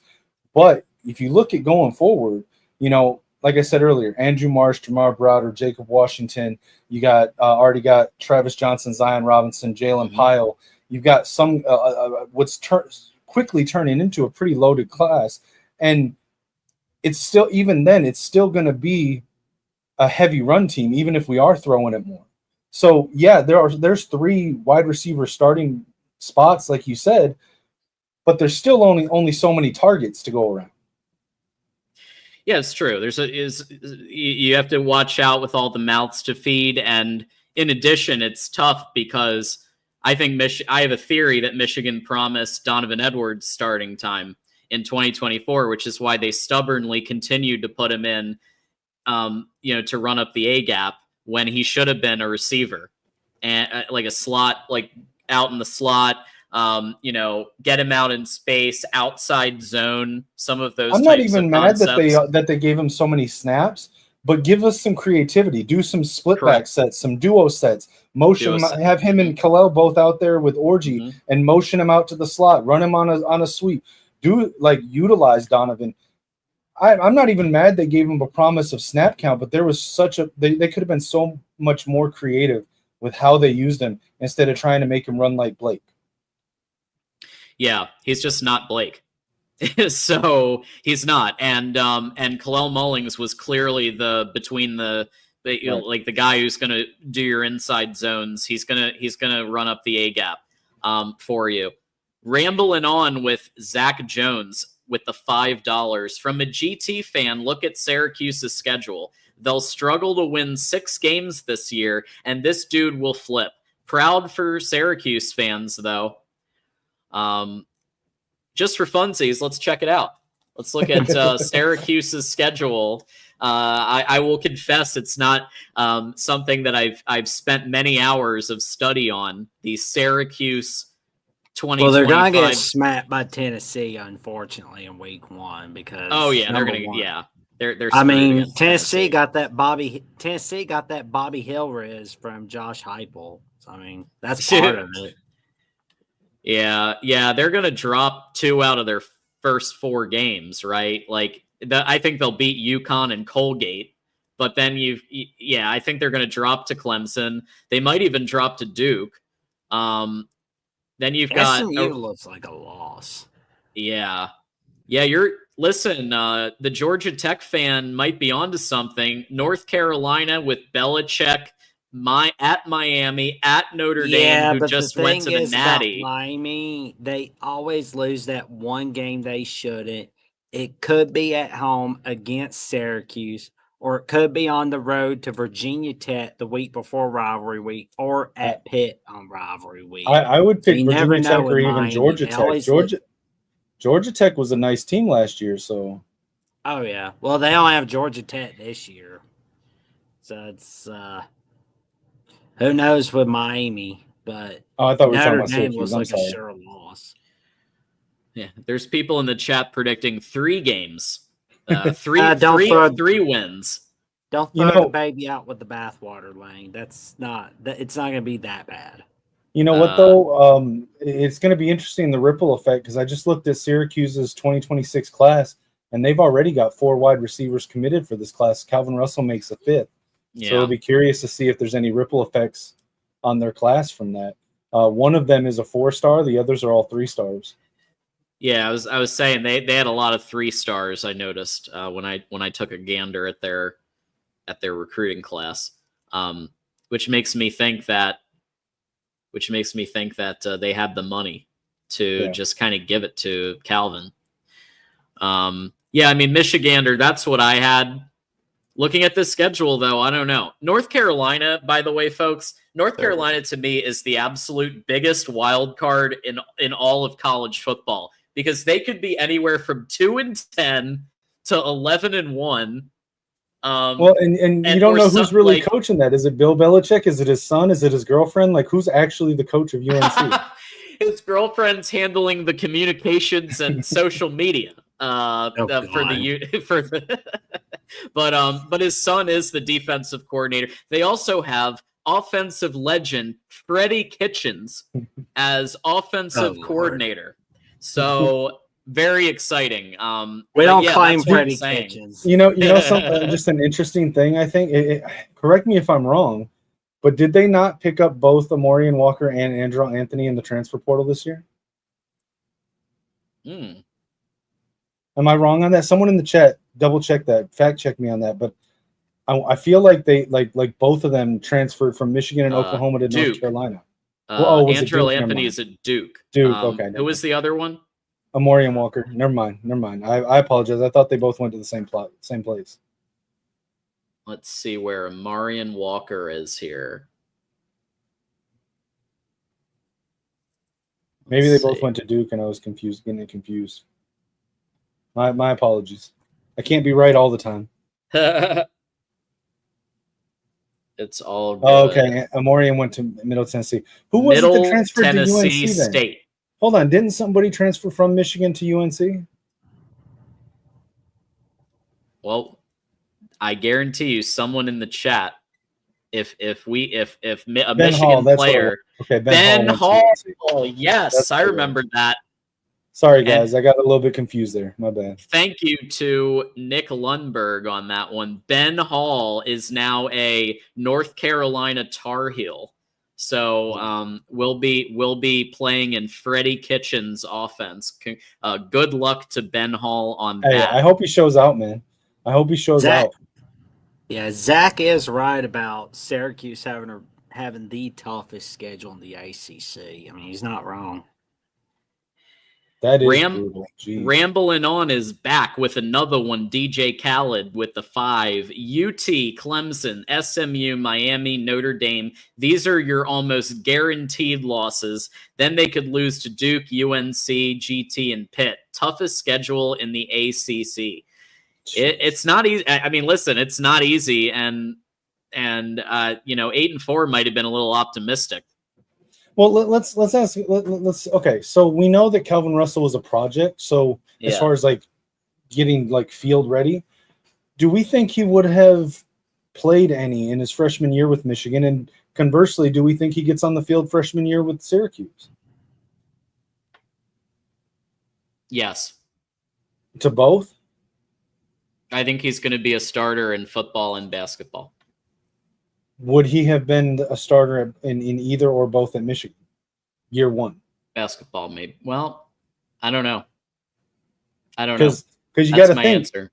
Because you got to think that would like we still have quite a few current wide receivers that could still be back next year, and then we'd have year 2 of Marsh and Browder and Washington, and Travis Johnson I think is ready to play day one. So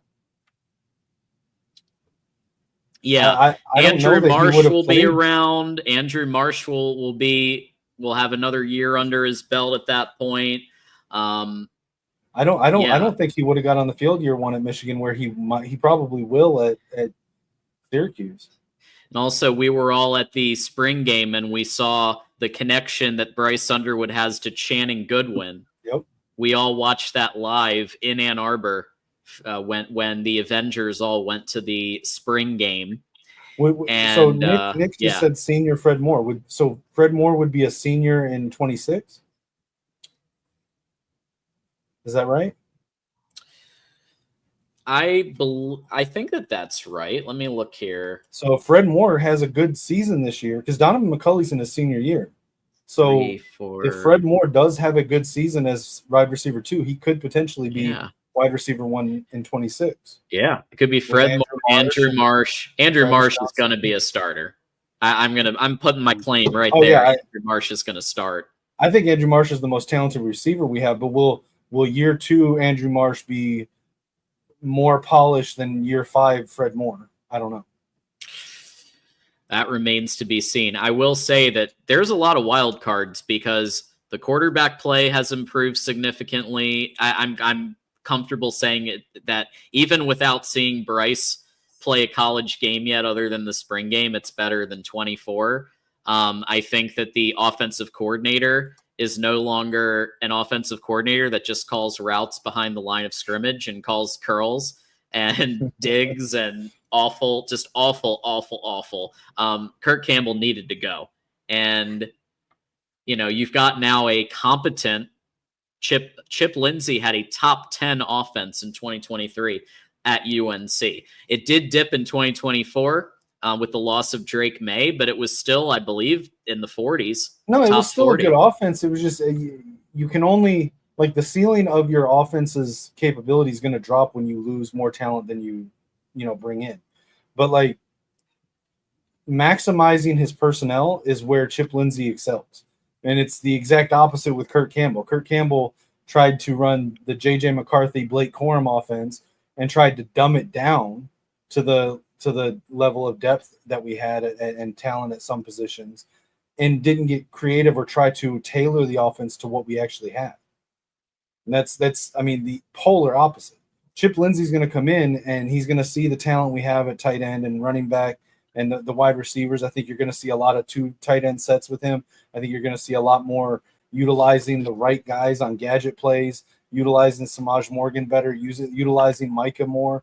He's going to play. You look at his offenses when he had a really good quarterback and good receivers, he aired it out more. When he didn't and he had better running backs, he ran it more. When he had better tight ends than he did receivers, he utilized them more in the passing game. Like he adapts his offense to the personnel, and that's something we did not have last year. You're absolutely right. He knows, and he's also able. I think he's much better at reading defenses. He's much better at playing the chess match. I don't think Kurt Campbell really knew how to adapt. And when we saw improvement, my theory is that it was Sharon Moore taking over. Those final 2 games, Northwestern and Ohio State, what did we see? We saw a return to more I formation. We saw a return to more pistol. We saw a return to more run game and more pin and pulls and more routes that were more diversified. And I think that's because Sharon Moore said enough is enough. I'm taking the reins. You can go coach quarterbacks, I guess. And that's my theory. I don't know. I don't have any inside intel on that. I agree with you. I think people were wanting Sharon to do that last year, and I think he tried to avoid doing it as much as possible. I think I said this on your show with you and TJ at one point last year during the season.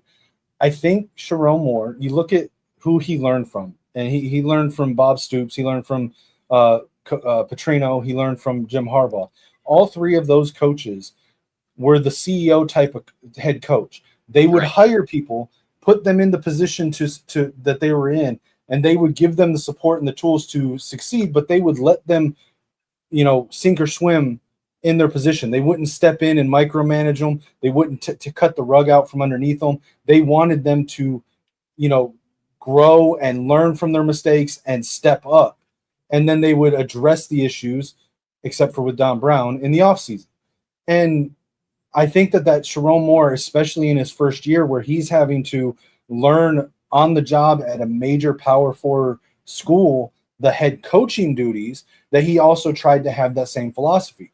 And it worked with Wink. Wink had struggles early on adapting to the college game, and he fixed it. He fixed the problems himself. He self-analyzed. He was able to adapt.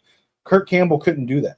So I think that's why we saw Sharon step in later than a lot of people wanted to, but I just don't think he wanted to do it. And I think that's why he got rid of Kurt Campbell so easily, because he didn't step up. He didn't adapt. He didn't change anything up. He didn't try to fix it.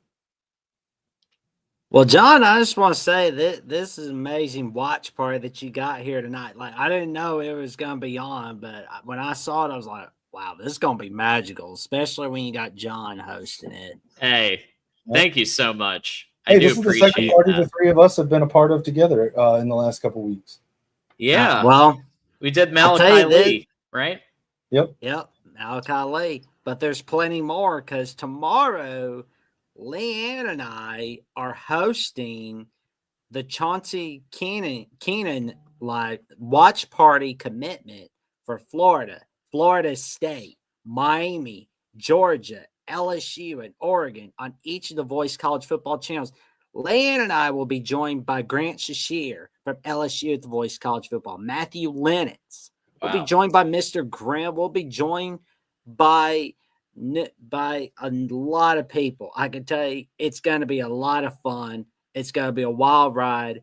And then next week, you've got KJ Ford commitment watch party next Friday, 8:15 p.m. Eastern time on the Florida channel, Texas A&M, and Ohio State channel.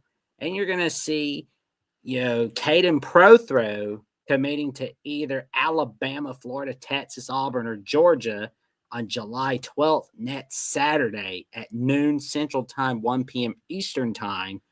But there's one that involves Michigan, Oregon, Georgia, and Alabama on July 16th. Remind us who that is. At 11:45 a.m. Central Time, 12:45 p.m. Eastern Times. And it's the Nick Abrams Commitment Watch Party. It's already up. 11 days in the future, but Jack Double J got it up for us. So definitely bookmark that one in your calendars. We're rocking and rolling all right here. And, it was like an idea I came up with to Mark, and I sent it to TJ, Chris, Mark in a text message a few weeks back. I was like, we should do like these commitment watch parties, something like that. I think the first one was Max Sutter. Just kind of like let him know, like, hey, it's a good idea. And I know Chris, like, it's maybe a little hard to do to get everybody on this. Like, I don't I think it could happen, especially with a week in advance. I mean, and it happened. I love to watch parties. I'm a There's watch party plenty guy. more. I'll do game watch parties. I'll do commitment watch parties. I'll do I'm down to do watch parties, but it seems like a lot of people don't like to do them. They don't like to be on camera for live reactions. Okay, but I'm down. No problem. You don't have to show your face. Yeah, it's all good. It's all good. You bring the Voice of College Football is about quality insight analysis. We like to see people's faces, but also if you can bring the insight and analysis, let us know what's going on. That's always a priority. I did just put up, Jackson, your channels. I want everybody here, all all the folks that are currently still watching on YouTube, on X, on Twitch, on everywhere. Go subscribe to Jackson Johnson on YouTube and the Alabama Voice of College Football channels. Tell your friends, family, and cashiers at Publix about the magic that Jackson brings every single day on these things. Well, I appreciate it, man. Yeah, I mean, Coach Burtz and Jeffrey and myself, on Monday, we're going to be going over what we expect from media days from an Alabama perspective. A way too early preview of Louisiana Monroe. I mean, let's be honest, that clip is going to be like a 3-4 minute clip, I'm sure. I mean, you really want to hear 8 minutes of Louisiana Monroe? Nah, but in all seriousness, we go over an early preview of each of these games for the 2025 season, all right there on Alabama with the Voice of College Football. And, Jeffrey and I take your calls 10 p.m. Eastern Time, Thursday nights. And you got Coach Smook and Manny Wilson on the Alabama Primetime Live Show, 7 p.m. Eastern Time. We've got a huge lineup, and we've got social media accounts. You can tune in on Alabama VOCFB on X, Instagram, and TikTok, where you got Alabama magic everywhere. But I'll tell you this, I can't wait to see Michigan VOCFB get an X account, Instagram, and TikTok. That would be cool right there. Hey, Jackson, before you go, can I ask you a question about Alabama? Sure. How is the Alabama fans and community viewing Kalen DeBoer and his first year, and how much of a leash does he have? Is he looking at a hot seat? Are people generally happy with him? How much leeway do you think he has at being, you always hear you never want to be the guy following the legend. So how is he stacking up so far in the if he's having Alabama another 9-3 season, I think you're going to see a lot of Bama people calling in on the Alabama call-in show venting to us. Let's put it that way. And there's going to be some people just throwing the baby out with the bathwater. Just after Alabama lost to Vandy, I was getting my hair done day after. And there were some people that were saying, oh, well, Nick Saban wouldn't have done this. Nick Saban wouldn't have done that. The people that say Nick Saban wouldn't have done this, Nick Saban wouldn't have done that, some of those people are the casual viewers. They only watch the Alabama team. They're not spending all day and all night looking at their teams they don't like, or just teams as a whole. They're not spending every day and every night, every waking hour on college football in general. They're just not. Right. That's just something to look out for. You'll know who the college football fanatic is and who isn't the college football fanatic by the comments that they make. Facts. Yeah. The only thing that I saw last year that I thought, and I'm not a Bama fan, but I lived in Tennessee for damn near 20 years around a lot of Alabama fans. So I actually seen quite a bit of Alabama during the Saban era. The only thing that struck me as something that Saban wouldn't have put up with was the tantrum on the field at the end of the Vanderbilt game by Malachi. Yeah, he wouldn't have accepted that. Yeah, I said as soon as I saw that, I was like, if Saban was still the coach, he'd be walking back home from Nashville. Yeah, that's called an ass. He would be getting an ass chewing, as Lane Kiffin used to call it. Oh yeah, it's like Brad Pitt on Inglourious Basterds. Good. Nah, I've been cheated out before. I've been cheated out before. There's plenty more times I'll get cheated out. Yeah, it's wild stuff. I mean, yeah, DeBoer is an interest. I still say I think he should have stayed at Washington. because Dan Lanning had the right idea. Dan Lanning was offered the Bama job. He turned it down. He stayed at Oregon because he knows that if he wins a title at Oregon, he's set. I mean, he could build a legacy at Oregon. Oregon's never won a national championship. He could be the first coach to win it. I think the closest they've ever come was getting to the national championship game. I think that was the closest they've ever come. And same with DeBoer at Washington. Like, he has the ability. Now he's taking over from the greatest modern coach in modern college football. So the spotlight's on him. So when you lose to a team like Vandy, maybe at Washington that would be over. I mean, still they probably wouldn't be thrilled. But at Alabama, they don't like that. I know you can. I know you can testify to that, Jackson. That Alabama doesn't take kindly to losing to Vandy.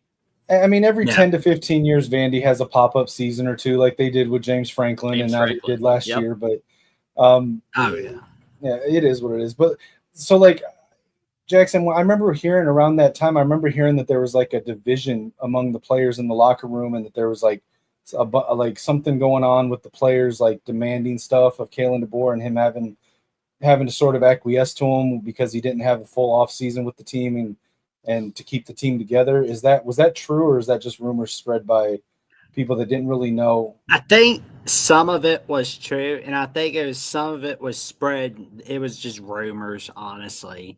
Because I remember when he first got hired, there was a lot of guys that entered the portal and then all at one time like came out of the portal. So, like Caleb Downs went to the portal. He was going to stay at Alabama, but it got too much for him to go, you know what, I'm going to Ohio State.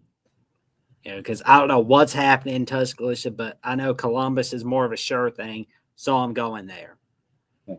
But I think Alabama's going to be fine with Kalen DeBoer, obviously. I mean, we've got an amazing staff on offense and defense. I'm loving what we've got in the receiving core. I love what we have at tight end, especially. And I'm obviously going to make a huge deal about Brody Dalton being at the tight end from transferring from Troy.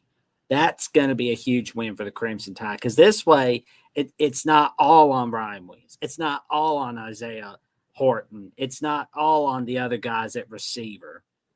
Do you think that going into year 2 and now that Milrose moved on, that you see more of a shift to the Washington style, DeBoer style offense than it was last year?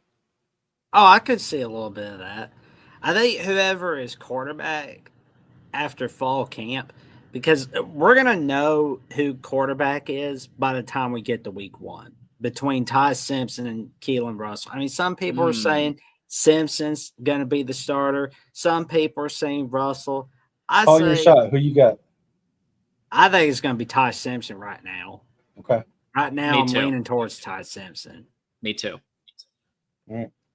Appreciate you. I will say, though, it's going to be a wild ride in Tuscaloosa. It's going to be a wild ride throughout all the media days, Big 12, SEC, Big 10, and ACC media days.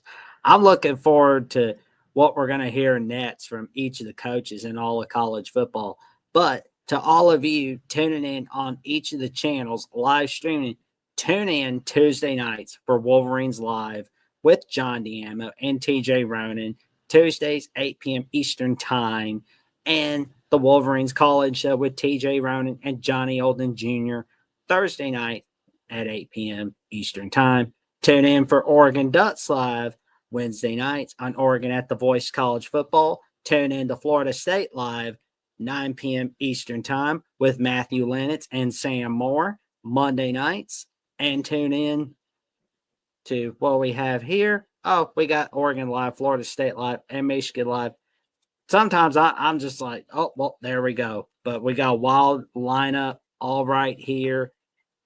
And if you're ever wondering, well, how do I find out what's airing that day? There's a really easy way to do it now, because you can just check out our website at vocfb.com. and we'll pop that up here right now. But you can actually every single day you can look at.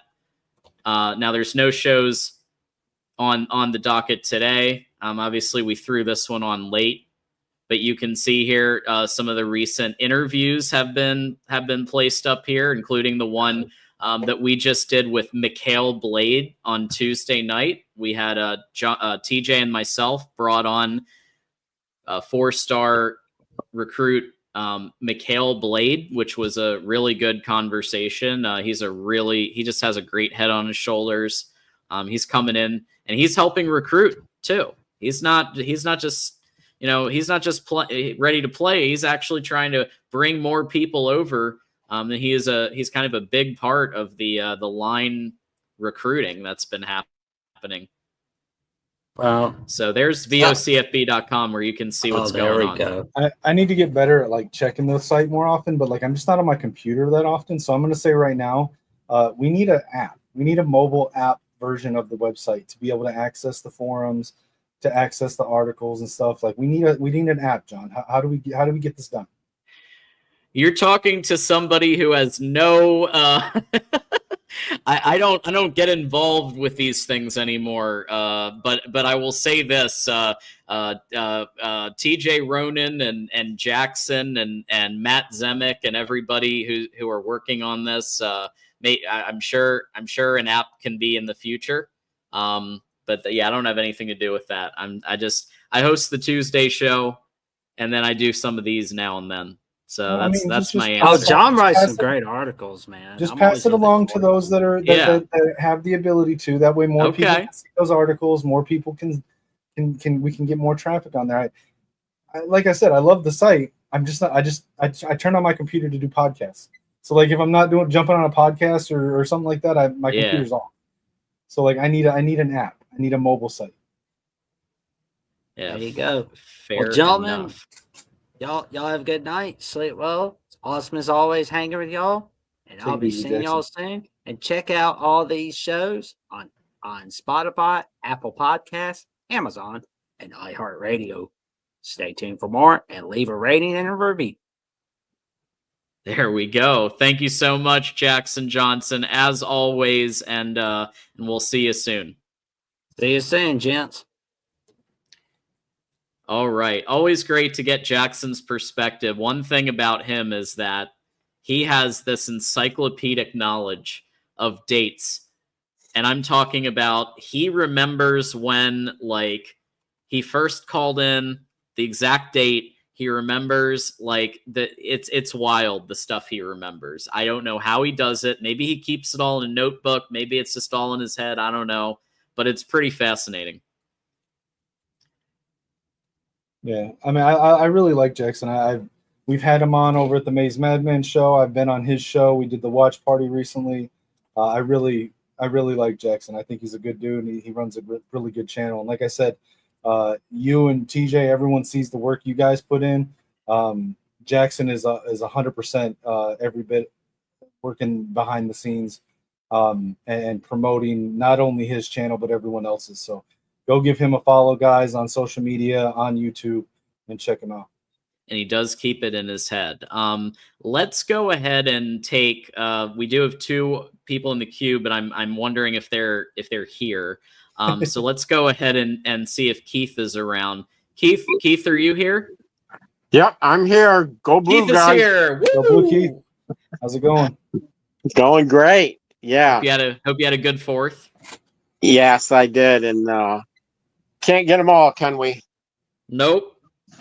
That's true. And it's been a pretty good run the last couple of weeks. So, Syracuse snuck one in the back door. Yeah. And I just heard Steve Dace say that he heard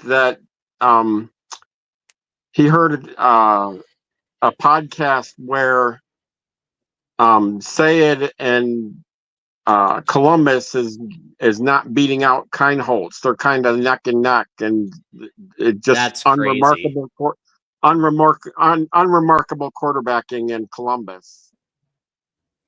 Yeah, I mean, I've heard that it's a closer battle than what everyone thinks it is, but I mean, but I've not heard a single person to say that they think that Keynotes is going to beat out Saiyan. Yeah, it's really interesting, and I've heard that too from Buckeye shows. That Lincoln Keenholz is giving it a battle. And that doesn't speak well for Julian Saiyan if that's still the case at this point. I welcome Garrison or somebody to come up and tell us why Julian Saiyan is far and away the favorite, but it sounds like it's not just Steve Dace who's saying that. It was Ohio State people who were saying that. Yeah, and Mark Rogers said, yeah, if you look at his 2 spring games, there's not really anything remarkable about Sayed. So it's kind of there's kind of a bunch of word out there that it's that Sayed's not elevating. That's rough. I mean, it'll be because they interesting need to him see what to. happens. He's gonna if they start saying and he's running into, like first year roadblocks, he's gonna have a tough time in Ann Arbor this year. And they open against Texas. That quarterback is going to be tried by fire. Yep. Sarkisian's going to have something for him. You can bet on that. Yep. I mean, you maybe I don't know. Maybe you see Keenholz week 1 just because he's got more experience and maybe has a better grasp of the offense just because of the caliber of opponent that they're getting week 1, and then you see a transition to Saiyan. But I don't know. Yeah. Yeah. So Yeah, do you guys remember? Yeah, do you guys remember Darius Clemens? Yeah, I do. That's a throwback, a little bit. Yeah, that was about 21 or 22. Yep. We battled Oregon back and forth, and he came and showed up for us for a couple of years, and 5-star, uber talented, and he just couldn't find his way on the field. Where's he at now? I think he might have gone back to Oregon, or no? Like I Oregon think State. Looks like Oregon State, the Beavers. Oh, Oregon State. Yeah. Okay. So I guess I was right. Went back to Oregon. Yeah. No, I mean Clemens is cool. I like him. It was just like you said, it's one of those ones that just couldn't really find his niche here. Yeah, and what it goes to show is that playing any position in major college football is hard. If it was easy, everybody would do it, right? Yeah. Us 3 could be starting wide receivers for Michigan if it was easy, right? Right. I mean, they call them skill positions for a reason. Yeah. And so much of it is in the head too, because you see guys like Darius Clemens and a 4-star, moderate 4-star like Ronnie Brown is beating him out. Yeah. And that's the way it goes. And that's why it's a thing like you try to project a lot of these high school players and their ceilings, and you see someone like that's why it's so interesting when you have a contrast between players like Calvin Russell and Travis Johnson. Like Travis Johnson, absolutely more polished right now. If we had to put one of the two out on the field tomorrow, it'd be Travis Johnson. Calvin Russell potentially has a higher ceiling, but which one of the two actually has a better chance of reaching their ceiling? That's where it becomes a hard thing to to predict. And based on what I've seen, I would probably tend to lean towards the guys like Travis Johnson, who may have a slightly lower potential ceiling than someone like Russell, but someone who you're a little bit more confident in what they're going to be able to do day one and where sort of their starting point is, than bringing in someone like Calvin Russell or like someone, other receivers that have had a lot of potential and then hoping that they develop to that point. What you're trying to say is that Johnson has a higher floor and Russell has a higher ceiling. Yeah, I mean, if we're saying floor means like how ready they are day one on campus, yes. Yeah. I don't think they're too far off. I just think Johnson is more polished and game ready right now. Yeah, Now, let's that check could the change tape. by Let's look at the tape that because that could absolutely change by the end of both of them senior season. But based on what we know right now, yeah, that's what I would say. It was like, Yeah. well, who was the receiver that we were in on right to the very end last season? But it was very much a project. He didn't really have a lot of great tape. It was all measurables and potential, and he ended up not committing to us. But someone in the chat put who it was. The name's escaping me right now. It was right up to early National Signing Day last year. Meadows, thank you. Stallions Express. Yeah, Meadows. Calvin Russell's the same kind of kid, and that's not in any way a knock on them or anything. It's just you're projecting a little bit more with those kids than you are with guys like Travis Johnson. yeah, I mean this is what this is the type of caliber play that you're seeing here from Travis Johnson. And again, just look at that, just going for it, getting the ball. Defender falls over. Love to see that. But it's just like the impact of every play that he has. Here's another one. Yep. But it's, you know, and you obviously we watched Calvin Russell's film a couple of times, and I do think that he's an impact player as well. But I do see what you're saying, Kinetic, where Travis might have a little bit more of an upside. Well, and like I said, I'm not in any way trying to trash Calvin Russell at all. Like, not in the slightest. Okay, I think he's a great potential talent wherever he goes, and I'm not trying to be one of those guys that's he didn't commit to us, so screw him. No, he's a great talent whether he came here or not. But if again you watch the tape and Travis Johnson, we could put him out there this year if we needed to, and he might not be the best receiver on the field, but he would be serviceable. Whereas with Russell, you've really got to develop him. Yeah. If I'm having to make a bet and take one or the other, with the state of our wide receiver room the last couple of years, I need the guy that's going to be more of a sure bet. Yeah. The reason why Turntine went Texas, the reason why Ojo went Texas Tech, the reason why Calvin Russell went Syracuse is that Michigan feels good enough with what they have that they're not willing to match outrageous offers. Allegedly, Ojo was like $5.1 million over 3 years. Yeah. I'm seeing I haven't confirmed a number for Calvin Russell at Syracuse, but I'm seeing outrageous numbers for that one, and it's like we're not going to match that when we have Travis Johnson and all this talent this year, next year. It's just, it doesn't make financial sense to you know, but I do think that they're gonna continue to fight for him.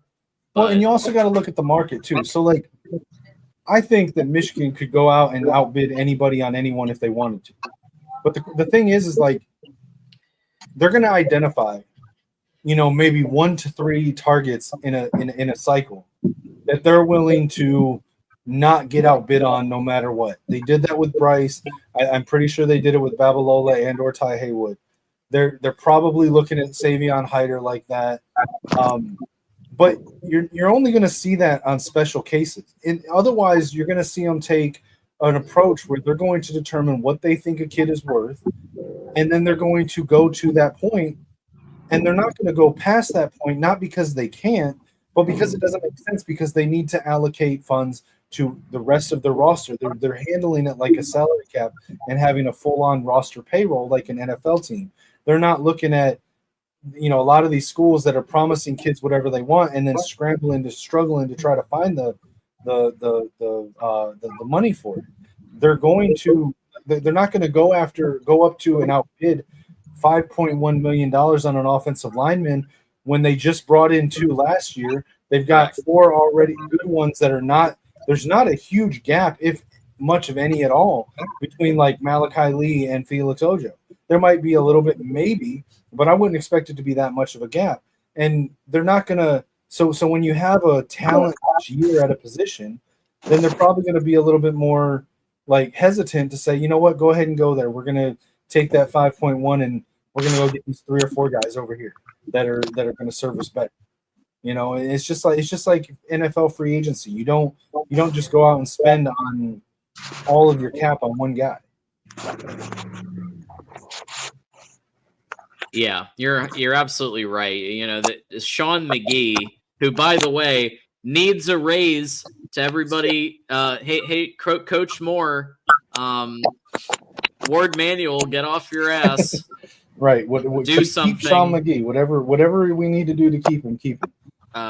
Yeah, I mean, Sean McGee should be making $1 million a year. If you want to see the evidence of what a bad contract can do to your team and its future, go look at the Atlanta Falcons giving Kirk Cousins like $400 million, $200 guaranteed last season, just to bench him halfway through the season for a rookie, and now they're stuck with his contract this year, and it's stopping them from signing other players. It's stopping them from even trading him. You're right. And Sean McGee's taken that same kind of mindset and approach to NIL, because eventually there will be safeguards and guardrails put in place for NIL. So they're trying to get ahead of it and do things the right way, be upfront and honest and helpful to these recruits and their parents, and not mislead them and not just go wild west on everything.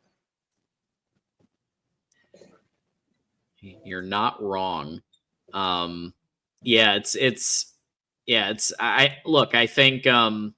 think they're balancing it the best that they can.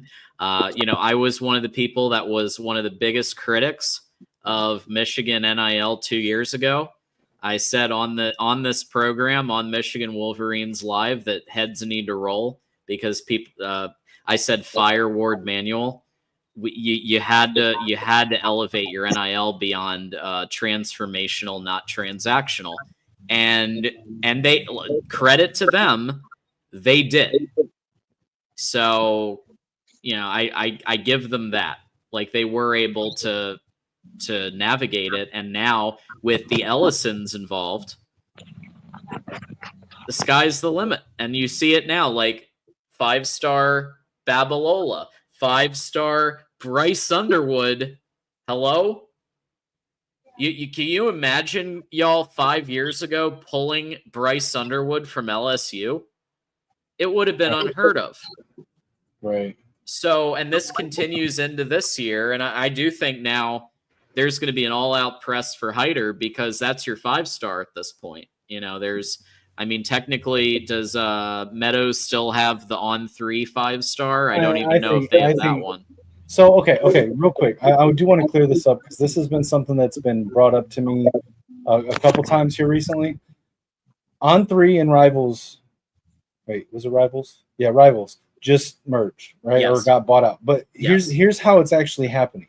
So, On3 and Rivals are still both going to be are active brands. Okay, Rivals is going to be the recruiting side of that company now.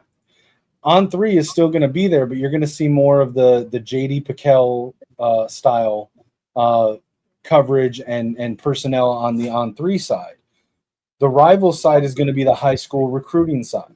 So what you've seen is On3 has hidden their star ratings because Rivals is their recruiting service. And you haven't seen the Rivals star ratings change yet, but they will, because EJ Holland has confirmed that the On3 rankings team is not changing. So the On3 rankings team, now maybe they pull a couple people from the Rivals one, but it's remaining intact. So I think what you're going to see over the course of the next few months, but really more so going into the 2027 cycle, is you're going to see the On3 methodology show up on the Rivals websites. So a lot of people were thinking that like On3 put theirs behind a paywall and that all we have is the Rivals one. No, they're both still going to be there, but On3 is no longer going to be the recruiting arm of that service. Yeah, that's interesting, and it's about time, by the way. I think this is one of the most needed improvements in college football and in college athletics. The Rivals rankings are a joke. They have been for years. And I think that on three, I consider a respected source when it comes to recruiting. So On3's ranking system was way better than Rivals, and you will see that system adopted on the Rivals website. They just haven't had enough time to get that changed over. Yeah. And that does, by the way, there are a lot of people I like at Rivals. I don't want to say anything against that. I'm just talking specifically about the ranking methodology. We love, friend of the program, Dennis Fithian. I just have to say that, we've got some good relationships over there, but. And it's going to be interesting to see like who gets moved around. Like you got Steve Wiltfong is now under the Rivals banner because he does recruiting. EJ Holland and Ethan McDowell are going to stay on for Rivals now, although they're more under the Wolverine banner. But what happens to guys like Trevor McHugh and Dennis Fithian? Do they get moved over to the analyst side? Do they stay on the recruiting side? We'll see what happens, but it's going to be interesting to see how pieces get moved around between the two sides of the company. But what I do like is that because they're separating sort of the portfolios of each side, you're going to see less. You're going to see fewer cuts for redundancy than you would normally in a merger or acquisition. For those of you just joining us, we have been on for about 2.5 hours talking about Calvin Russell. We did about an hour of waiting for him to show up at the venue, and then he picks Syracuse. And we have been diving through the decision-making there on why Calvin Russell decided to go Syracuse. We've now moved on to mergers and acquisitions, but I will say this, 11 years, and I've been through 2 myself, mergers and acquisitions, and personnel are going to change. People there's going to be redundancies that are where they'll need to find another position and then there's going to be there's going to be people that move up, there's going to be people that get promoted, there's going to be people who move around. I mean, it's there's some uncertainty, and they can say what they want on the boards or whatever. There's just straight nobody fully knows when you're dealing with one of those exactly what's going to happen, and the best advice for anyone who ever has to go through one of those is just be as positive as you can and just embrace change, because there's going to be a lot of change. That's just how it is. A lot of change in mergers and acquisitions. 100%. Oh wait, there's a Star Wars question. John's ears just perked up. What's the Star Wars question? Let's see. I don't know. I saw something about Darth Vader and the Unabomber a second ago. I don't know. Oh, James Earl Jones. Yeah. James Earl Jones went to Michigan. They're talking about Michigan alums. Michael Phelps, yes. Well, technically, I don't think he graduated from Michigan, but he trained at Michigan or something like that. Yeah, I think he took a few classes too. Yeah, Darth Vader, James Earl Jones, who still, you can still hear that booming voice when you go to the big house on Saturdays, and he says, "This is the University of Michigan. This is the greatest university in the world." It is beautiful. It is a beautiful thing. I love randomly sending that sound clip to a friend of mine who is a massive Buckeye fan and also a massive Star Wars fan. He hates me every time. Yeah, still a voice of legends. And Disney captured his voice to be used for AI Darth Vader in the future. So in the Obi-Wan Kenobi, we're really going into the weeds now, but fuck it. In the Obi-Wan Kenobi show, I think that was the first one that used the AI James Earl Jones Darth Vader voice, and it sounded pretty solid. I gotta say, they did a good job. To do that, do they have to get permission from his estate to do that? Oh yeah, he had to sign off on it. and the state got a significant amount of compensation for it. Good. Yeah. Folks, I have promised 3 hours. So we are about 2.5 hours in at this point, and then we'll wrap up in about a half an hour. I mean, Keith, what was kind of your initial take on the Calvin Russell situation, and just in general, how you feel about Michigan recruiting the last couple of weeks?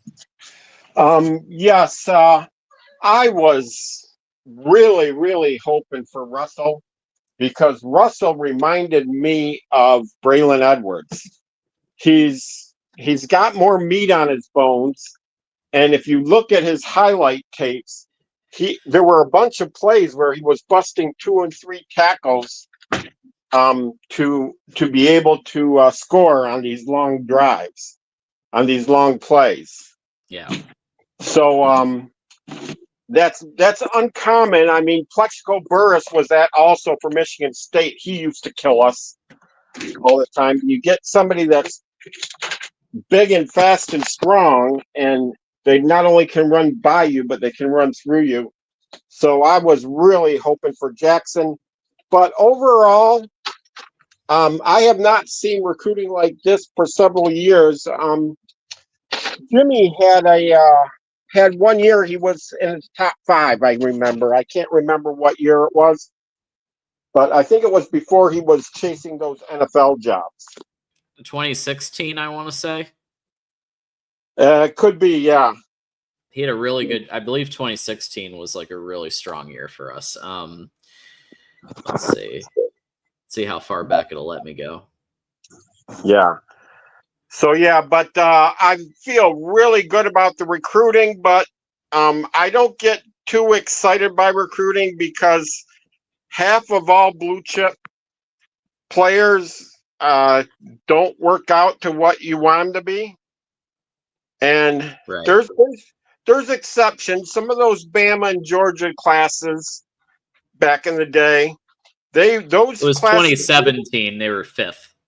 Yeah. 2017, they were 5th. Yeah. Yeah. So yeah, that's the last time that there was a lot of good news coming out of Michigan recruiting, but a lot of it was because Harbaugh was looking for a pro job. Wait, say it again, but more clearly, please. We haven't had that good recruiting for the last few years because Harbaugh kept looking for pro jobs. Yeah. Thank you. Yeah. Yeah. I agree. Yeah. That was a continual issue. And, I talked about this in an episode of Michigan Wolverines Live years ago called The Last Dance. And I said, 2023 is going to be the last year, most likely, for Jim Harbaugh, JJ McCarthy, and a lot of these players. And they're going for it all. They're going for a national championship in 2023. Of course, they get it. But I predicted Michigan would win it all, and they did. And, and that's because, he's, and I pointed out, I don't remember if I mentioned the Chargers at the time. I think I mentioned the Raiders, the Bears, a couple other teams. I don't know if the Chargers was in play at that point, but yeah, I mean, it was very obvious. And then when they offered him $18 million a year, they offered him final say over the program like he's an owner. Like, obviously, you're going to go with that when you have better work-life balance. You're going to be in California. I don't blame him for taking that one. But he had been looking the last couple of years, he had been looking. I think he did turn down one as well, though. I think he turned down Denver. Yeah, Denver. Yeah. Denver came in and offered him $20 million, and he turned it down because he was already committed to that 23 season. Yeah. And good. So at least sometimes he did pick Michigan. Yeah, John, it looks like Keegan wants to come in. Yeah, let's go ahead and bring Keegan up. Hey, if John, you're ready, Keegan, let's go ahead and do that. Real quick, can I make a plea to the chat real quick before we move on to another topic? Yeah, go ahead, Kinetic. For anyone in the chat and in the community that also plays the college football video game, Yeah. I need everybody. If you show the thing that I just put on there, John. Sure. Okay. This is a screenshot of the current of one of the content creator network guys of the Bryce Underwood in-game model. Okay. And I have it confirmed for me from one of the content creators that has the ear of EA Sports that he has made them aware of this and that they might change it. But if we can get everyone to go tweet at EA, at Scott O'Gallagher, one of the devs, and keep it respectful, do not harass them, but let them know that they need to change this. These skill caps on Bryce Underwood are nuts. What that means is that he cannot improve in those skills higher than those skill caps, and this is an atrocity for Bryce Underwood to have skill caps like this. It caps him at an 88 overall for his entire career. So we need to get them to change this. What? And I have it on good authority from a content creator with the ear of EA that if enough people were to make a big enough stink of this, they will change it in one of the post release patches. So let's start a movement on Twitter and get this fixed because this is nuts. I have a feeling that if Bryce Underwood wins a Heisman, they are gonna overlook this whatever cap situation. Like I don't think if Bryce Underwood wins a Heisman or Michigan wins a national title with Bryce that they're gonna keep him at 88. I don't believe that.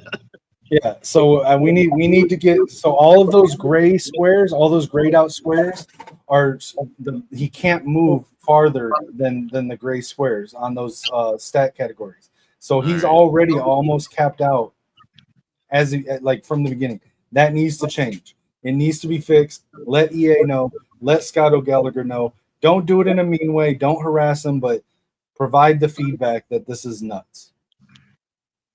And I know these players, I know that some people probably think this topic isn't, but actually the players do care about this stuff. So Yeah. like, that's why I think it's valid and it's something worth looking at. All right. I want to see what I want to see what Keegan Imhoff has to say about the news tonight that Calvin Russell has committed to Syracuse and how that will impact the class, which has been very successful up to this point in recruiting. Keegan, how are you doing tonight? I'm good, man. Thanks for taking my call. Yeah, so I wanted Calvin Russell really bad. And then when I heard his announcement was going to be on Instagram, I followed him on Instagram and I saw his bio. And his bio is like, I'm that 5-star, that All-American, that state champion guy. And I was like, I don't know if I really like that. And then I know this is a total homer take, so I get it. Like, I would have been happy if we got him. But, like, we have a really good locker room. Yeah. And I don't know. And then when he was late to the announcement and then it was prolonged for an hour, I was like, man, this is not. It was feeling like Syracuse once that was happening. I didn't know it was Syracuse, but I noticed. I just felt like this isn't the type of guy that you want in our locker room. Right. So, and that's not like a discredit to him. Like, he could go anywhere and be successful, right? So it's not to diminish what he is as a player, but we have a great locker room and that's what we got going for us. So, like, I realized he could flip, and right now I don't want him back. Like, I don't want us to try to flip him. I don't think that it's not like a shot at his character, but like in the locker room, like, we're good. So Yeah, I don't disagree with you, Keegan. I think that's what John was saying earlier, that something kind of felt off. And I can't say I didn't think it either. I mean, you look at you look at the players that we've gotten, even the players that we've recruited that have just the ones alone that have been on the Voice of College Football as Yeah. for interviews over on Maze Madman, who shout out Maze Madman, killing it with the interviews right now. Yeah. But you look at the maturity and the personality of each of these players, and you can see a common theme and common thread of the type of person that Michigan recruits. And there always was an element of, I'm not sure Calvin Russell really fits that. Like, could we make it fit? Probably. Like, he wasn't so far out of line with the rest of them that it couldn't work, but it also didn't feel like a perfect fit like it does when you hear Andrew Marsh and Jamar Browder and Mikhail Blade talk. Like, it just, there was something that wasn't quite the right fit. Yeah, and you can take a couple like dogs like that. That's actually good for your team, but you can't have your team like overwhelmed by like that cockiness. Like you want confidence, but you don't want like our whole slogan for years has been the team, the team, the team. And all due respect for his talents, but like I don't think that you want somebody like that because he's not about that. He's not about that life. He like even if you get him, he might transfer. If he's not doing well in basketball, he might transfer. That was the first like red flag for me is like the basketball thing. Like we had the offer for him, and like I appreciate Dusty May for stepping in there, but like what happens if he's not successful at basketball, and then you're like floating all this money to him, and then he just transfers because he's not doing well at basketball. It's just a really fragile um, player to have on your team, and I didn't like it, and like I really hope we don't try to flip him. I hope it's over with, and he's Well, happy in Syracuse or Miami or Oregon or I, wherever he I ends I up. think I think they're definitely going to keep trying to flip him, but I don't think they're going to go out of overboard with the NIL offers. I think that they will keep in touch in case things sour for him with Syracuse. But I don't disagree with you. Like I said, I think they can make it work, but I understand what you're saying. And to clarify, nobody's talking bad about the kid. Nobody's being salty about him choosing another school. This is something that I've had conversations with other people about previously, and I still hoped we got him, but I understood that everybody that I've talked to sort of felt there was a little bit of a difference, like I said, between him and a lot of the guys that we would go after when you listen to his interviews, when you look at his social media. And again, I brought this up before. I said this last year when when the talk of us going after Bryce first started. I said I wasn't sure because based on what I had seen, I thought he was the same kind of guy. Some of the stuff I had seen on social media, the stuff I had seen on the interview that he did with Crane and Company, where he took a shot at Michigan, stuff like that, made me think the same about him. And I was wrong. And when I saw that I was wrong, I came on and said it before he ever committed. I said that I was wrong on that. So we don't know Calvin Russell. We don't know that he might be that maybe we're wrong on him as well, and we're judging the book by the cover that we see on social media. But that's also all we see right now. So trust the coaches. If they think they can make it work with him here, they'll continue going after him and try to flip him. And if they don't, I trust them to maintain the culture in the locker room. Yeah, I agree with that. These guys are really young, so like I agree with that. But this seems more like a burned bridge for me. So Yeah. I would have to disagree with that. It seems like a burned bridge, and in the past, if you're going off of like analysis from past recruiting, like when you burn a bridge with Michigan, it's over. So uh, I wouldn't expect them to follow up on like it's not like we won't follow up on like the Javion Osborns and whoever, but this seems like a burned bridge to me. Yeah. I will say TJ, that EJ Holland tweeted about 40 minutes ago that Travis Johnson is a better wide receiver right now. We've been saying that off and Oh yeah. on today, all of the show. But EJ Holland talking about it both yesterday and today, that Michigan got an immediate impact playmaker with Travis Johnson. And I agree with him. And I think Kinetic, you were saying it too earlier. Like it just seems like there's more immediate upside with and again, I know this can sound like sour grapes because Michigan didn't get Russell, but I think that we were saying that this was being said before. We said it on here. Yeah, you and TJ have talked about it. TJ and I talked about it. Maze, me, and Maniac have talked about it. I think that if both Travis Johnson and Calvin Russell reach the height of their potential, like all maxed out their potential, Calvin Russell probably ends up being the more prolific receiver. But the safer bet, if you were going to put money on it, if there were odds on either one reaching their maximum potential, I think the odds of Travis Johnson reaching his maximum potential are a little bit better than Calvin Russell meeting his maximum potential. Yeah. That's all I'm saying. I'm not in any way trying to say the kid is bad. I'm not having sour grapes. I wish him the best. I'm happy with what we had, whether we got him or not. I'm just giving my analysis and my thoughts on him, and it's been consistent even before today and when we were analyzing him, and a lot of us thought we were getting him. My thoughts on him were the same. Keegan, I think we got to remember, I think he's 16 years old. We don't know how big of a bag was thrown at him. Like Ojo got that big bag thrown at him. How do you say no to that? These kids are making these decisions, and Fran Brown is recognized as a great offensive mind. And he's got to be impressive when you go talk to him. So this 16-year-old kid made a 16-year-old kid decision.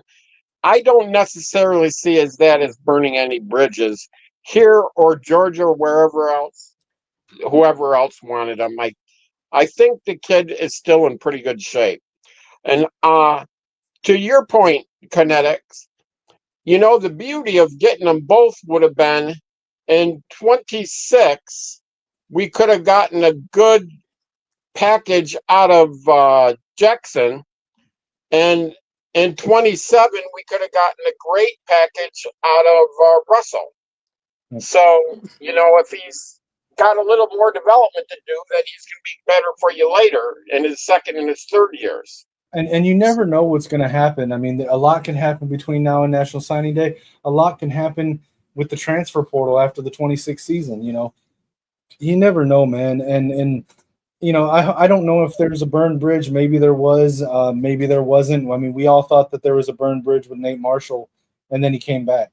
My thoughts on it are: wish him well, maintain a friendly relationship with him, and if things have changed down the road, maybe revisit that. After a year or two goes by, and if he's not happy at Syracuse or whatever the case is. But I think we're going to be just fine. I mean, I think the staff is happy with the three that we got for this class. And if they're really not, there's still a transfer portal come December after the season's over for that same class that they can bring in a fourth guy. And I think that once there's tape on Chip Lindsey's offense and on Bryce Underwood, I think you're going to see a lot more wide receivers that want to come play for Michigan. So I'm not worried at all, and I hope the kid succeeds, even if he stays at Syracuse his entire college career. Yeah, that was a really good point, Keith. I appreciate you keeping me accountable. But to be honest with you, like I would rather us try to see use that money to flip a linebacker. So because we're pretty good at receiver right now. Kind of light at linebacker.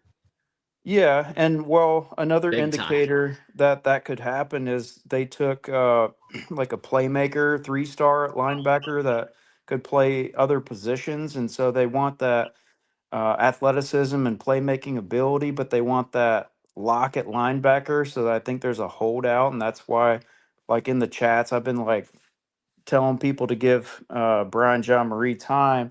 Like I think that's to be expected at this point that they're going to try to flip a linebacker, maybe go for Abrams, but I would like them to try to flip a linebacker late in the class. But yeah, that was good, Keith. Yeah, nothing against the young man. Great player. I would have loved to have got him, but I'm happy either way. You make Yeah, a good point, Keegan, about we don't want to get a bunch of prima donnas on the team and mess up the locker room. And absolutely. otherwise, we end up like Ohio State, Absolutely, Right. we do. True. and we're We don't and want we're that. soft as hell. And it even bugs me when we say like Bryce Underwood, who got to ride or die with Bryce Underwood. It kind of bugs me because that goes against the team, the team, the team. You know, Yeah. no player is bigger than the team. No coach is bigger than the team. Yep. So yeah, it is. I want that the Bo Schembechler team Yeah. culture in the locker room, and so yeah, if we get too many of these prima donnas, yeah, it's a problem. But I think with everybody that's there, I don't remember Braylon Edwards being. Braylon Edwards was the class athlete of the team back then, but I think I think Michigan's culture kept him down so that he wasn't this big diva. I think Michigan culture kind of keeps that in check. For the Yeah. most part, yeah. Bryce never has seemed to me to be a diva. I think he's talented. He knows he's talented, but Coach Moore has talked about this in interviews. Bryce is first one in, last one out type of person, and that's the way that he handles his business. Coach Moore has said on multiple interviews like that he's impressed by it, and it's that like Michael Jordan-esque, that Tom Brady-esque drive to just be the best at all times. Did you hear that? Bryce has Did you that. hear that he's getting up to 4 receivers to come with him every night to the practice center? His coaches can't be there, but he can be there with his receivers, and he's thrown to 3 or 4 receivers every Yeah. night. They're running full route trees, and I think they're actually running the playbook like a 7-on-7 kind of situation. I heard it was. I heard it wasn't at night. I heard he was getting guys up for 5 a.m. practices. That's what I was. That's yeah. Yeah, I That's think you're what I right. was- I think you're right. I missed that detail. Like, it might be both too. And you know what? It may be both. Maybe he's getting, because I know there's some guys that kind of balked at the 5 a.m. practices. So maybe he's running out there in the morning with some guys and then in the evening with other guys. But he's putting in the work. And 100%, I was wrong last year when I thought that about Bryce. Like I based that on what I saw in the Crane and Company interview and some of the things I saw on social media. When I look deeper beyond the social media of a then 16-year-old and that one interview where maybe he was feeling some type of way because he felt disrespected that Jim Harbaugh didn't really recruit him that hard. I based my opinion based on what I had seen at that time, but the more I looked into it, I saw what Sharon Moore has been talking about and what everybody has been raving about from him, and I changed my mind. And to be clear, I didn't change my mind after he flipped his commitment. It was about a week and a half, 2 weeks before he flipped his commitment. I came on the shows and said, "Hey, I was wrong. I'd love it if we got the kid." Yeah. Yeah, Bryce is a little bit of a diva, but he's also like really young. So, for example, you have people like Samaj Morgan. Like I was like that in high school. I was a receiver. I was very cocky. I was a good person. So like with Bryce Underwood, like you still have that good person that you can like evaluate that and you can see that, but you still have the maturity that it takes time. So that's just Bryce is young, but he's going to get there. I don't know if Calvin Russell's going to get there. Yeah.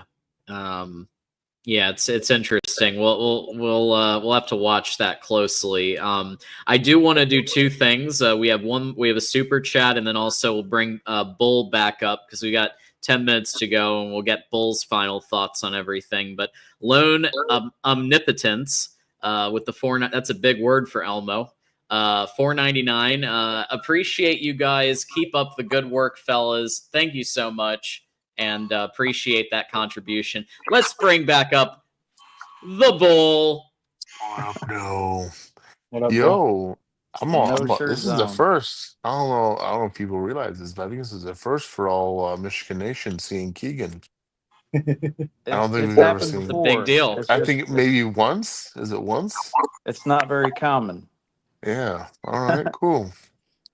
No, I mean, there's some chats going on here. I see this TY guy in the chat doesn't really know what's going on. That's okay. Hey, I think at the end of the day, it's Michigan football, right? So we have a known formula that works, and it's been working for a long time. And I think wide receiver, especially, is for us a premium dollar position until proven otherwise, right? Yeah. I think John is talking about it, a lot, and as well as Right. Kinetic and probably everyone else, that until you see the results on the field, till everyone else that's pushing a certain narrative out there, let's just call it menace to sports or whatnot, pushes this narrative out there, okay? We don't know what Chip Lindsey's offense is. We just don't until we see it. And then people will catch on board. But until that point, wide receivers especially will expect money up front from us. That's just a given. And they will expect playing Sure. time. And for us, I think for Michigan, at a certain extent, especially in this case, I think with Kelvin Russell it's a little different because it involves basketball. So now you have to include money, playing time at football as well as basketball playing time, which, to be honest with you, well, I didn't think was going to happen. And Yeah. I said that At before. I don't think Michigan, that's we don't do that. We meritocracy for the most yeah, part, with some exceptions. There's been some promises, but for the most part, it is a meritocracy, and you've got to beat the other guy in camp on Saturdays. I do want to address though the Brody Jennings thing that he mentioned, because yeah, Brody Jennings is something that we've been saying. We've been following this for quite some time, and we've been kind of thinking that Jennings was going to flip. And just due to the family situation he's dealing with, he wants to stay closer to home. I think we can all respect that. exactly. Dorian Barney is a massive pickup to compensate for that. Yeah, 4-star cornerback out of Georgia. Really good talent there. So you win some, you lose some, as you can see right here. Yeah, guys, listen, we're not going to put out his personal information. It's out there if you really want to search up what happened with Brody Jennings and his family. But he had something happen. Let's not give him any grief for flipping. Yeah. It's something that's been known for months. It was just a question of when and where. Wish him the best and hope that he's doing okay with what he's going through. It's a family issue. It's a staying closer to home because of the issue type of thing. Yeah, Don't go on social media giving him any kind of grief for the flip, guys. yeah, and remember, these are kids, and like John says, we win some, we lose some. A big draw to get Bryce here was to come home and be close to family. Jeez Louise. Yeah, exactly, Keith. Sometimes being close to home is something that people want to do, and what do you like? Literally, I mean, as great as Ann Arbor is, and I do think that Michigan sets you up for success more than a lot of other universities especially outside of football too. Like, we look at who's gone into the NFL, and it's the most NFL talent out of any university, or at least it's up there. But then you also have the off the field like, obviously Carter Meadows wants to go to the Ross School of Business, one of the best business universities in the United States of America. Yeah. ranked in the top 10 consistently.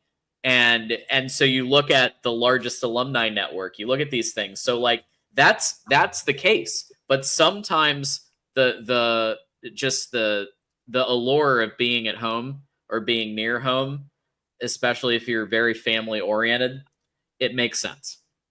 And I listen, think just because he has a family issue and he wants to stay close to home doesn't mean he needs to go to the closest college to him. Florida, regardless of which Florida school it is much closer to home than Michigan. yeah, when you go through a family tragedy at that age, your life can be flipped upside down overnight.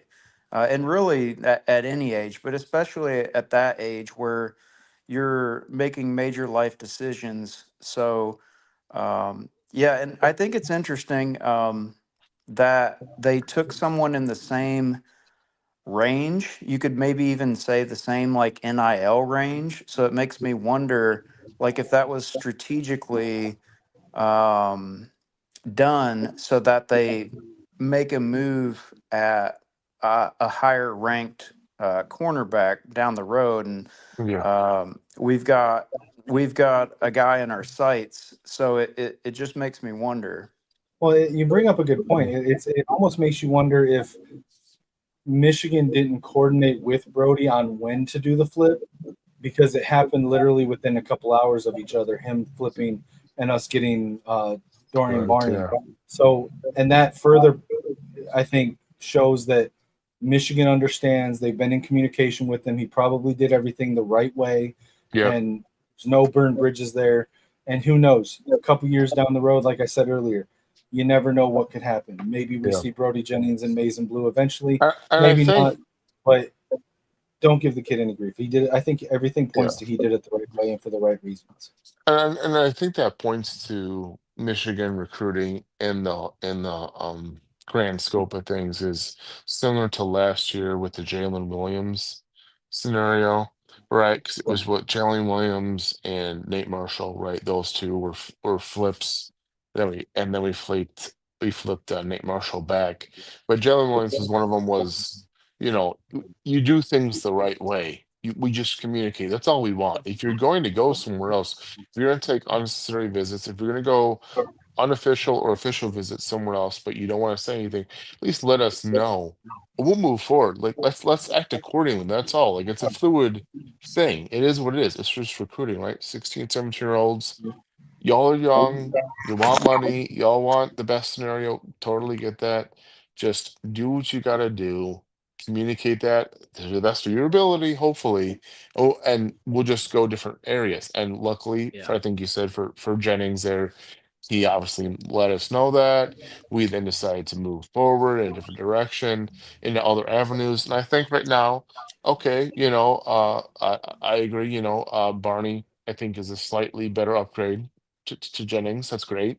But then we're also looking at bigger sites to Devon Benjamin, who's a top Right. cornerback in the country. So we're looking forward to that. We'll see how that goes. But I think at the end of the day, offense to Michigan is somewhat of a premium, except when it comes to O-line, and maybe running back and other positions. Hopefully we get Hyder. Let's just hope for that because hey, we know for today, especially, you could get insider info. You could say, "Yo, I got info saying he's silent or he's going or whatever." We don't know until it's on paper, until it's January, right? Till it's January, the day of, I believe February is when they sign their official contracts or their letters of intent or whatever you want to call it. I don't even know if they do that now because it totally changed. But you never know. So until after January, honestly, till it's really official. So you got to keep recruiting the kids that you want. If it's a premium position, then you got to pony up or not, right? At the end of the day, that's what you got to do. You either got to pony up the money or playing time or whatever. And but at the end of the day, I think we got a great wide receiver class. With what we got here, I think we got a Travis Johnson, phenomenal, phenomenal player, right? Jalen Pyle, I'm sorry, Jalen Pyle for the school he plays for and everything. exceptional for what he does Bro, he's going to at be his so good in position. the slot for us. Yeah, I mean, obviously he's underrated just because of the competition he faces with the private schools in the Catholic League, I believe, in his Yeah, but go state. watch any of But the what do they yeah, call them that the kids get invited to, the the special games, yeah, the branded games for high yeah, like schoolers. 7-on-7s or something like Yeah, that. Yeah, he shows out at literally every single one. Like it's insane. And I mean, watch him. Like Mays likes to call him head tapping Jalen Powell because there's so many clips of him going up for grabs and he'll like tap the helmet of his opponent as he's jumping up to get the ball. It's hilarious. Dude is so talented, it's yeah, nuts. And he's through and through a Michigan man already. yeah. And Um, I think you guys see that folks, just with the 4 stars and 5 stars, right? I am getting a report from a Syracuse media member, Jack Knight, who covers Syracuse sports for the orangefizz.com, that Calvin Russell is reportedly going to be making $4.3 million over 3 years. Yeah, That's $1.43 million a year. yeah, And as you know, that can always go up yeah. in the second year. So, that's probably pretty locked. I don't really see Michigan willing to counter that. No, I And mean if you Don't. think it's about just like that, what happened with Meadows last year. Like they're not going to go exactly. above a certain level for what they view as a project receiver who's got crazy potential, Yeah. but it's still potential. Yep, exactly. Yeah. That was what last year happened to Meadows, right? The receiver who then he go to LSU. Eventually, he went to Alabama, Yep. Which we'll see if he plays this year. But that's what it is, right? Yeah, same This is a thing. top. Well, you got. I mean, people got to understand the chat. Spread the word out. Nonetheless, running back, wide receiver, quarterback. Those are the three positions, man, that you either have to show results or you gotta show the money or playing time. Those are the three things, right? You gotta show these kids one of those three, and more than likely two to three, to get them. And Meadows was the same way last year. We thought we had a good chance late. It wasn't a great chance, but it was a decent chance, Guys, just a especially quick with the heads up. money. Garrison's in the chat now. Uh-oh, here Oh, we go. Here we He go. is? Logic. Garrison's gonna like what I heard today. On three, it wasn't JD Piquel, but it was one of the other regular guys that come on when he's not on. And he brought somebody in from the West Coast, and I don't remember his name, but he brought somebody in from his West Coast. And this guy said Hyder's final two right now are between Ohio State and Georgia. And if that guy knows something that we don't know about, that's the first I ever heard of that.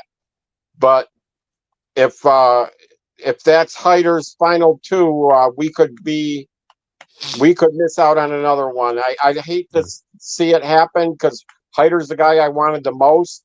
Yeah. But that was disturbing that I heard that today. Worrisome. I think that's just them trying to spread rumors. Everything I've heard on Hyder, I don't think he'd be a good fit for Athens, for Georgia. Yeah. He's a small town kid. He doesn't want the big city bustle. He doesn't want that's why he likes Ann Arbor and why he likes Tennessee. Tennessee's a little bit bigger than Ann Arbor as far as Chattanooga, but it's also slightly closer to home and in the Appalachian Mountains area. But he has such an affinity for Ann Arbor because of the city and the small town feel. I don't think he's going to Georgia, and I don't think Michigan's going to, just like with Bryce, I don't think they're going to lose him because of NIL. Yeah. So I just don't see him at Ohio State either. It just doesn't seem like the right fit. Y'all, we are at the 3-hour mark now. Knoxville, not Chattanooga. I'm sorry. We have stretched a Calvin Russell commitment show to 3 hours thanks to your contributions. But I think it's time for final thoughts and where could people find you? Let's start with Kinetic because you've been rolling with me here, and we do appreciate that. Give us your final thought and anything you wanted to promo. Final thoughts. Just like I said, I think we're in a really good spot. Trust the coaches; they really know what they're doing. Sharon Moore's the guy. I've been saying it for a year now. He's the guy. Give him time. He knows what we're doing. So trust the coaches as far as recruiting goes. As always, you can find me on all social media platforms at Kinetic615.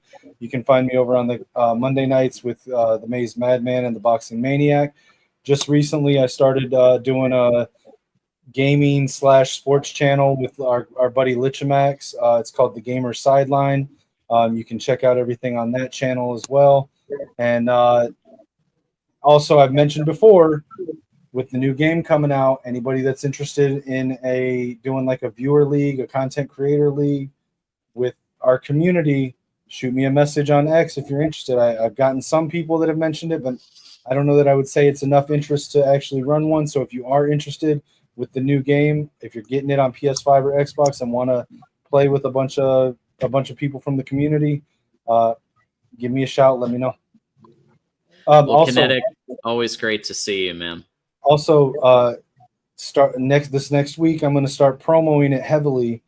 The week after next, I've got the signed Micah Kapana jersey that Micah and Kyoki sent me to raise money for my GoFundMe. Nice. I will be doing an auction across shows that week and on social media. So you can put in bids in the chats during the shows. You can put in, you can message me directly on X or Discord at Kinetic615, and I'll keep everyone posted on the current highest bid. It'll start on the Maze Madman show. It'll go across all the other shows that week, including I'll be on Darren Talks Ball that week as well. And then it will end the following Monday with Maze Madman. Winner gets the jersey, and it's signed by Micah. It'll be authenticated by Micah and Kyoki. So nice. Keep an eye out for that. That sounds like a great thing there to auction and be part of. So looking forward to hearing more about that. Kinetic, go blue, and we'll see you next time. Okay. Yes, sir. Go blue. Thank you. Go All blue. right, Keith, you're up. Okay, good. A little disappointing news and a sea of awesome news. So like Kinetic says, let's support our coaches. Keegan, Michigan is trying to flip from some school, I forget. He was either a 4 or maybe even a 5-star linebacker. So they're already in the works on that. Although we just need depth, because I believe our starting 2 linebackers are number 1 in the nation or number 1 in the Big Ten. I think they might be number 1 in the nation. Agreed, Keith. Yeah. Yeah. So I think Michigan's in good shape, and I think our number 1 receiver this year is still going to be Donovan McCulley. Yeah, I think so. Yeah. So let's get these experienced guys on the field and put Bryce in a good position to exceed, and see how far we can go. I think the sky's the limit for as much talent as we're bringing in through the portal and through the recruiting. Yeah. Let's see how we go, and we'll be with you every step of the way to break it all down. Yeah. Go blue. Great show, John. Thanks, Keith. Go blue. All right. Let's go Keegan for final thought next. Yeah, the portal's a good point. You want to do it in recruiting because it's less expensive. You keep your culture. But the portal's a good point. And yeah, the linebacker thing, we're gonna get somebody. It'll be either a top 150 guy or we'll flip somebody. So like even better. So it'll happen. Just know that, like, don't be discouraged about the class, because we had aspirations to go higher than where we're at right now and where we're projected to be. But like, be encouraged that that money doesn't just disappear. Like, it's going to be reallocated. So it's just more, and we've got like 6 months to go. So Yeah. 5 months to go. So it's not a total loss. I would rather get the right people because you're still spending the same money. So it's the money isn't just going to disappear. We're going to get good people. We're going to have a great class. So that's where I'm at, guys. I appreciate you doing this call-in show, John, and go blue. Go blue, Keegan. And he's right. I mean, it is easier to go through recruiting than the portal. Agreed. But listen, listen. Michigan has a top 10 class. Everything's still on the up. You're gonna drop some of these. Does it sting more because it's a 5-star and it would be nice to have a 5-star? Yeah, obviously.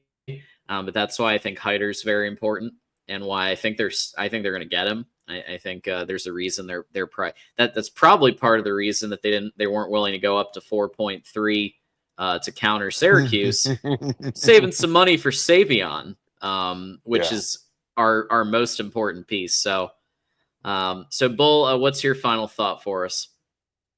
I think at the end of the day, I just want to. I bought this, so I just want to showcase that. Nice. But no, I think at the end of the day, Michigan football is in a great place. I think we're going to continue to recruit at a high level, and wide receiver obviously is a premium position, like you said, 4.3 million, similar to medals from last year. From when we were trying to pull them from LSU, eventually went to Alabama.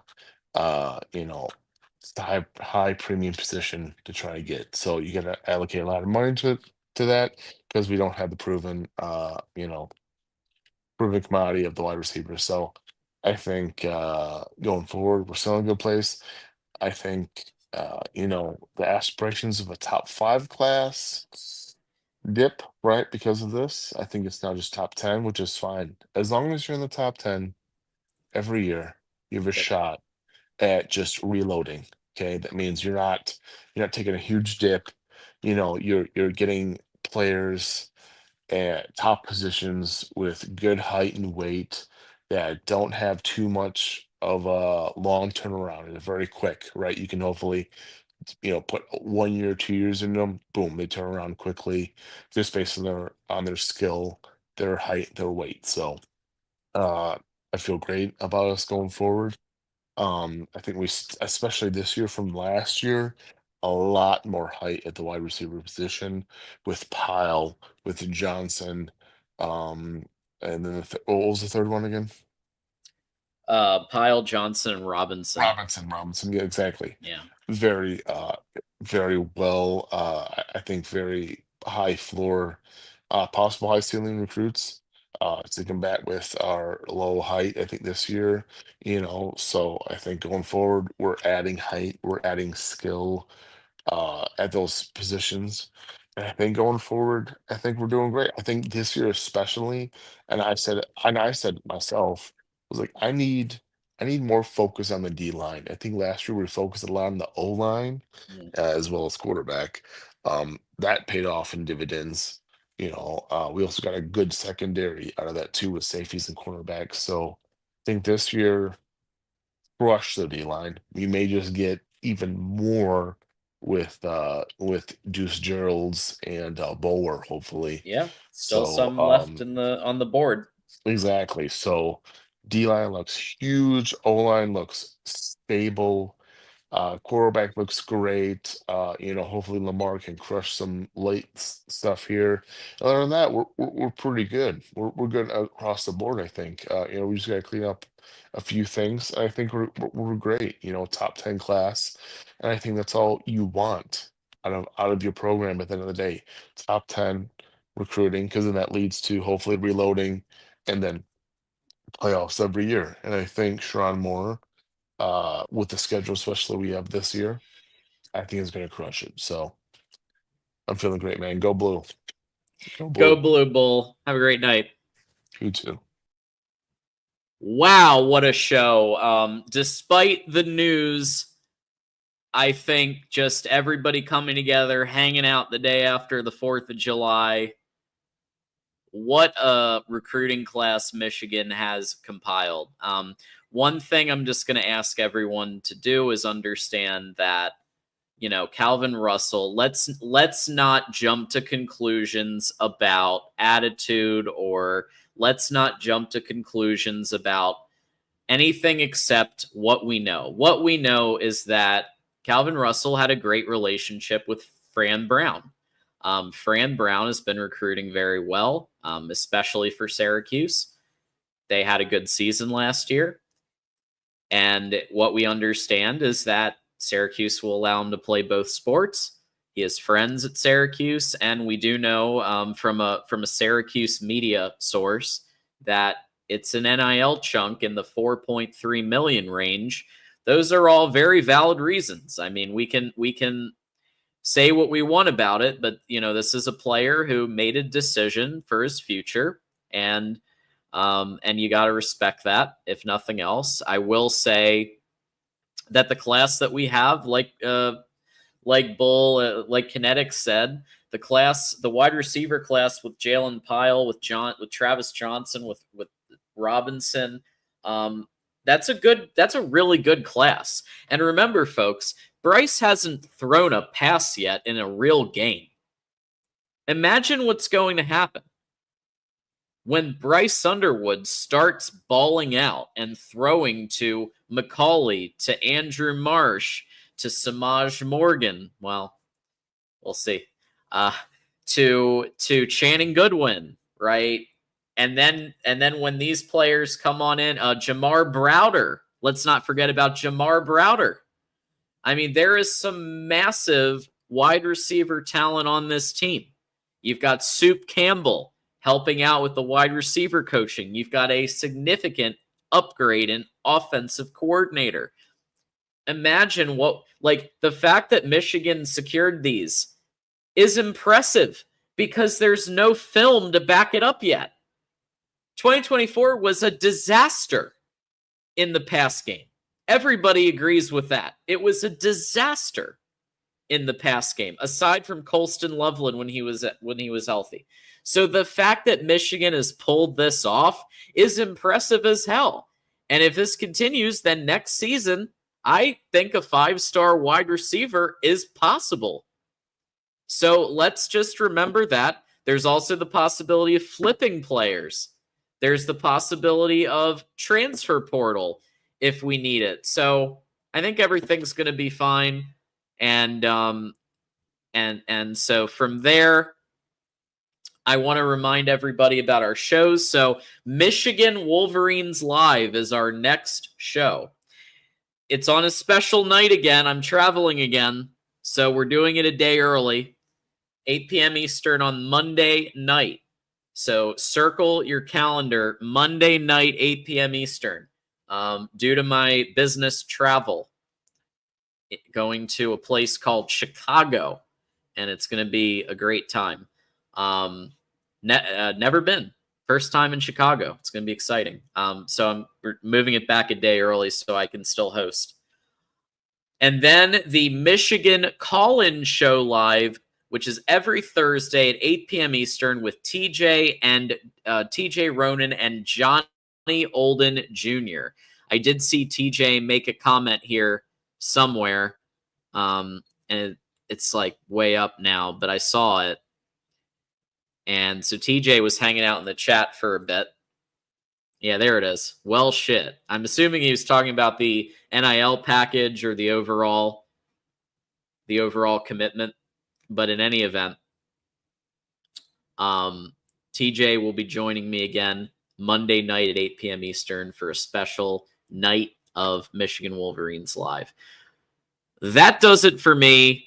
I think we have successfully put this to bed, and here we go. So, folks, we'll see you Monday night. We're going to wrap this up with a message from Mark Rogers, voice of college football, about the importance of the Amazon link. Use the Amazon link. You might as well. If you're going on Amazon anyway, you might as well use the link. Then Mark Rogers, who runs this whole network, gets a couple of bucks. What's wrong with that? here we go. Follow me on Twix at John D'Adamo. And until next time, go blue, and we'll see you soon. You can make a difference here at the Voice of College Football. Use the Amazon link. Financially contribute to the Voice of College Football without spending a penny. Same shopping experience. It's easy. Go to any video on any channel. Go to the description section and grab the link right next to the capital letters that say Amazon. Use that link, and Amazon will instantaneously convert to your account, settings, history, everything intact, just like whatever link you use right now. No difference. Pay no attention to the product that you see right there. Just go search what you want. Don't forget the Amazon link. Thank you for your support. Sincerely, the Voice of College Football.